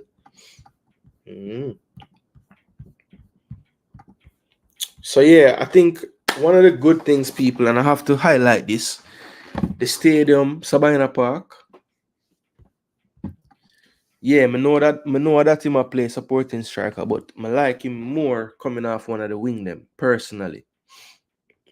But I know on a fuller winger too. So, but I think Kimoni Bailey not really up on the farm like earlier this season. So I did kind of surprised when them start him. But as Tapa saying, they want some game change, and Nathaniel James different off of the bench, brother. Yeah, man. But yeah, have to big up. Yeah, look at this list, people, of the players that didn't even make the team. Bygrave, leading scorer a few years ago. Kyle Overy, Gawain Austin, which Campbell that now? Isaac. Wow. Yeah, man, I have to. That cameo, may I start him. Kimoni Bailey, take a seat. May I start him right on that. May I start him either supporting striker and make Green get a run out there. Or may I start Green, Devante, and Nathaniel. I may I tell Nathaniel and Daniel every 15 minutes on a rotate. I don't want to know neither one on a static. I want to know can play a different role in the attack. Give them a chance for just switch it up. Give Green some chance on the left, make Devante go down the right as a more orthodox right-footed player. Go down the wing and, because Bradford is a good finisher on the cross them. So you have to feed him sometime as well with that type of you have to create them type of chances as well. So yeah, people, all to play for. But again, as me there say, more big up the organizers, the PFL, PFJL, whatever them name, big up yourself, Christopher Williams, O'Neill. More big up 876 Stream as well, because obviously them deal with the marketing and thing for everything. So yeah, man, well done. Glad to see the atmosphere, the vibes. You can hear, it sound like an event, like a semi-final. It was a crowd worthy of a semi-final. So very, very happy to see that. The only way football in Jamaica gonna grow like it can, the fan support is definitely needed, right? Now, what would I love to see now? We need to figure out a way. I think this playoffs business with this long break for the team, them will get the bye. I don't know if it's the best thing. I know, it's good to, give some kind of advantage to the teams that had a better season over the course of the season. But I don't know, man. I don't love that them wait so long to play our next game. Where's the man? And you give up on Bradford. So yeah, though, yeah, bring Bygrave off of the reserves. Because when we pre-year bench, when we pre-Mount Pleasant bench, which one of them man are striker? I don't know none of them to be no striker. Akasa Chung can play there, but I guess Akasa Chung could have played there still. But I kind of more like him with Daniel Green a play. Or you could have put Daniel Green at top striker. Because he can play this or too. And I play Akasa, in the supporting role. That wouldn't treat bad still. Green up front, Akasa in the supporting. And you have Nathaniel and Devante. That could have worked. And you start the Mario this time. The Mario can start side of Duxley or Howell or whichever one you want to start. I know Travis Baller can't get no game. It's a ranking.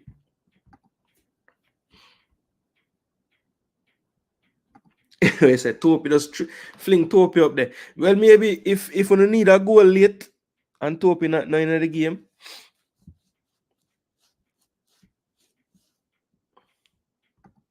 Shaw play striker too. Never know that. Security was poor again at the gate. See them all and me I big up the organizers and big them up for all the crowd and security at the gate. So there you go, people. So somebody see that's why them say you must consult people with dead, you know. Because me just a see it on my footage and I say yes, me just happy for the turnout, but me not even a pre the logistics and them thing there. Mm-hmm.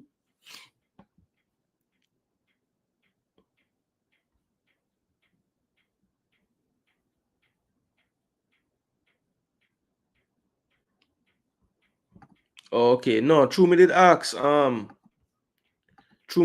who for play top striker. And you put Bygrave or Chung and then you put R Shaw. So I try to figure out me never know Shaw play striker. Cause we never dare talk about CDM, I think. Oh, are you just add to my team when we did a bill a while ago? Ranking R Shaw, got you. Chung scored in the last 3 games at the end of the season. But Marlon, my question is when him scored them 3 goals, what position he was playing? Like he was playing behind Bradford or Bradford never start and him start. How that go?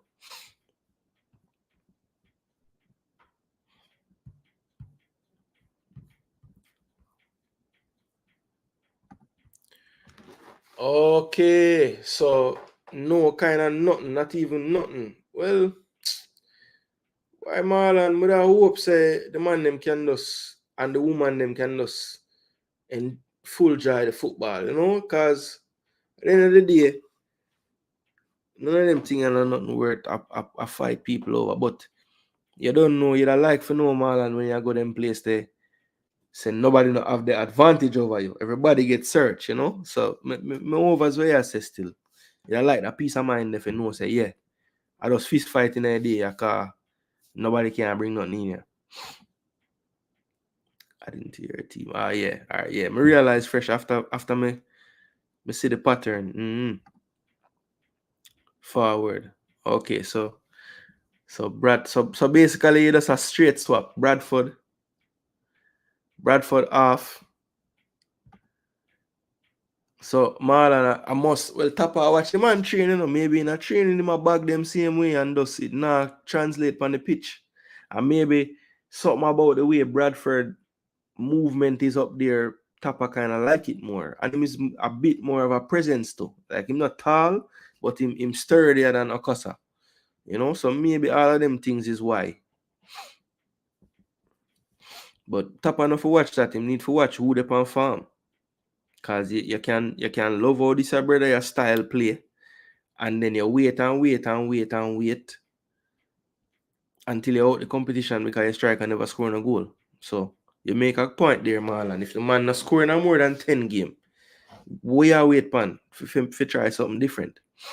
And you say in the last 3 games of the season, when him figure boy we are gonna win the league, or we can't get past for the first or the second spot. Him just try a thing with Chang and him don't stick with it. So okay, so the work rate. Yeah, so you think fresh guy, you think when me think in a work rate thing there, he might talk about the presence too. Because Akasa Chung probably run around just as much as Bradford, but him don't have the weight to throw around like Bradford. That's the difference.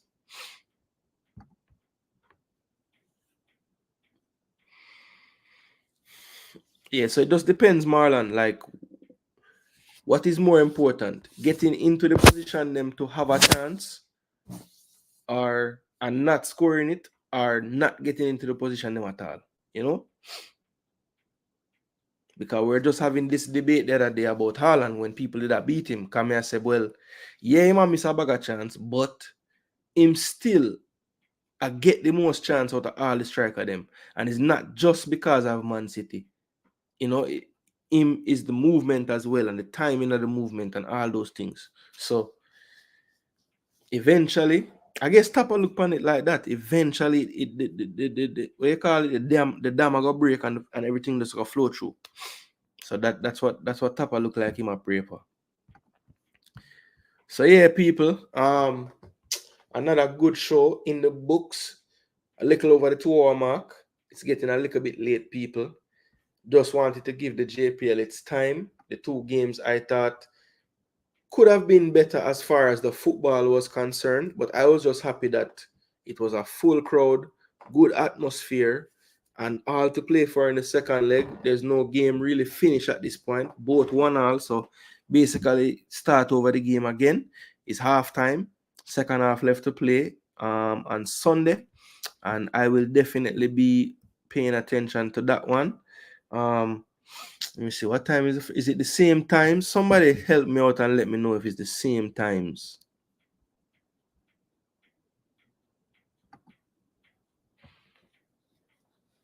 Yeah, but Marlon, you see, Tapper probably look by when the season done and say, you see, I left the ball off it the way I do. And Stuart never scored a rotted goal in the playoffs, man. Look like dragged by himself. Okay, same times. And are the games flipped? Is it gonna be Mount Pleasant Waterhouse first and then Arnett, or are them keeping it the same? All right, that better tell him. Tapper probably look for Marlon and say, Marlon, that's why you're a big scout, I'm a big analyst, and me are the coach. Because me leave the ball and it pay off. Okay, so same time for the 2 game them. No, yeah, that makes sense because makes sense Mount Pleasant play first because the stadium got empty out. Oh damn, the games are flipped. Well, that's okay. I not have them fans just the same. And Mount Pleasant fans love football, so they will probably just stay all the same anyway. So which one? The game them flip or the same thing? Okay, so it is flip. All right, cool. All right, so that is good. Me, I go sign off, people. I just want to say big up all of the massive where they join at any time. Some people did stay for the entire show. We really, really respect that. And hopefully everybody that did forward in does hit the like button because it will help for the program to get a little bigger push once it's out there in the YouTube space. So again, people, it's your boy Jason Gooner. Just want to say respect once again for all the new subscribers that I have gained. Definitely gonna be a little more present this week. I have a little more time. So as I said, tomorrow, people, we're gonna go through a nice Reggae Boys show for the most part. Just talk on how some Reggae Boys have played over the weekend. Definitely look at the Nations League draw that just occurred this evening. And obviously the Nations League draw was today, but more pressing matters for the Reggae Boys are the World Cup qualifiers June 6th and June 9th. So we're just going to touch on those games as well. Definitely touch on and see what Dominican Republic and Dominica have been up to. And also, have a slight eye as well on the Copa America games. Definitely talk about that time between June 9th and June the 22nd. What would be the best way for the Reggae Boys to prepare? What does that look like? So yeah, we're just going to dive into a few of those issues tomorrow. Have a more Reggae Boys central show tomorrow and leave the EPL alone for a few days, right? So big up on yourself, people. It's your boy Jason Gooner. We have whole heap of team for say go. So we're going to say, come on, you Gooners. Let's go, Knicks. Let's go, Knicks. And I'm not a team in a JPL. I'm just a cheer for some good football. Big up on yourself, people. Once again, thanks again. And we are out for the evening. Jason Gooner saying much love and respect. Bless up on yourself. We're out.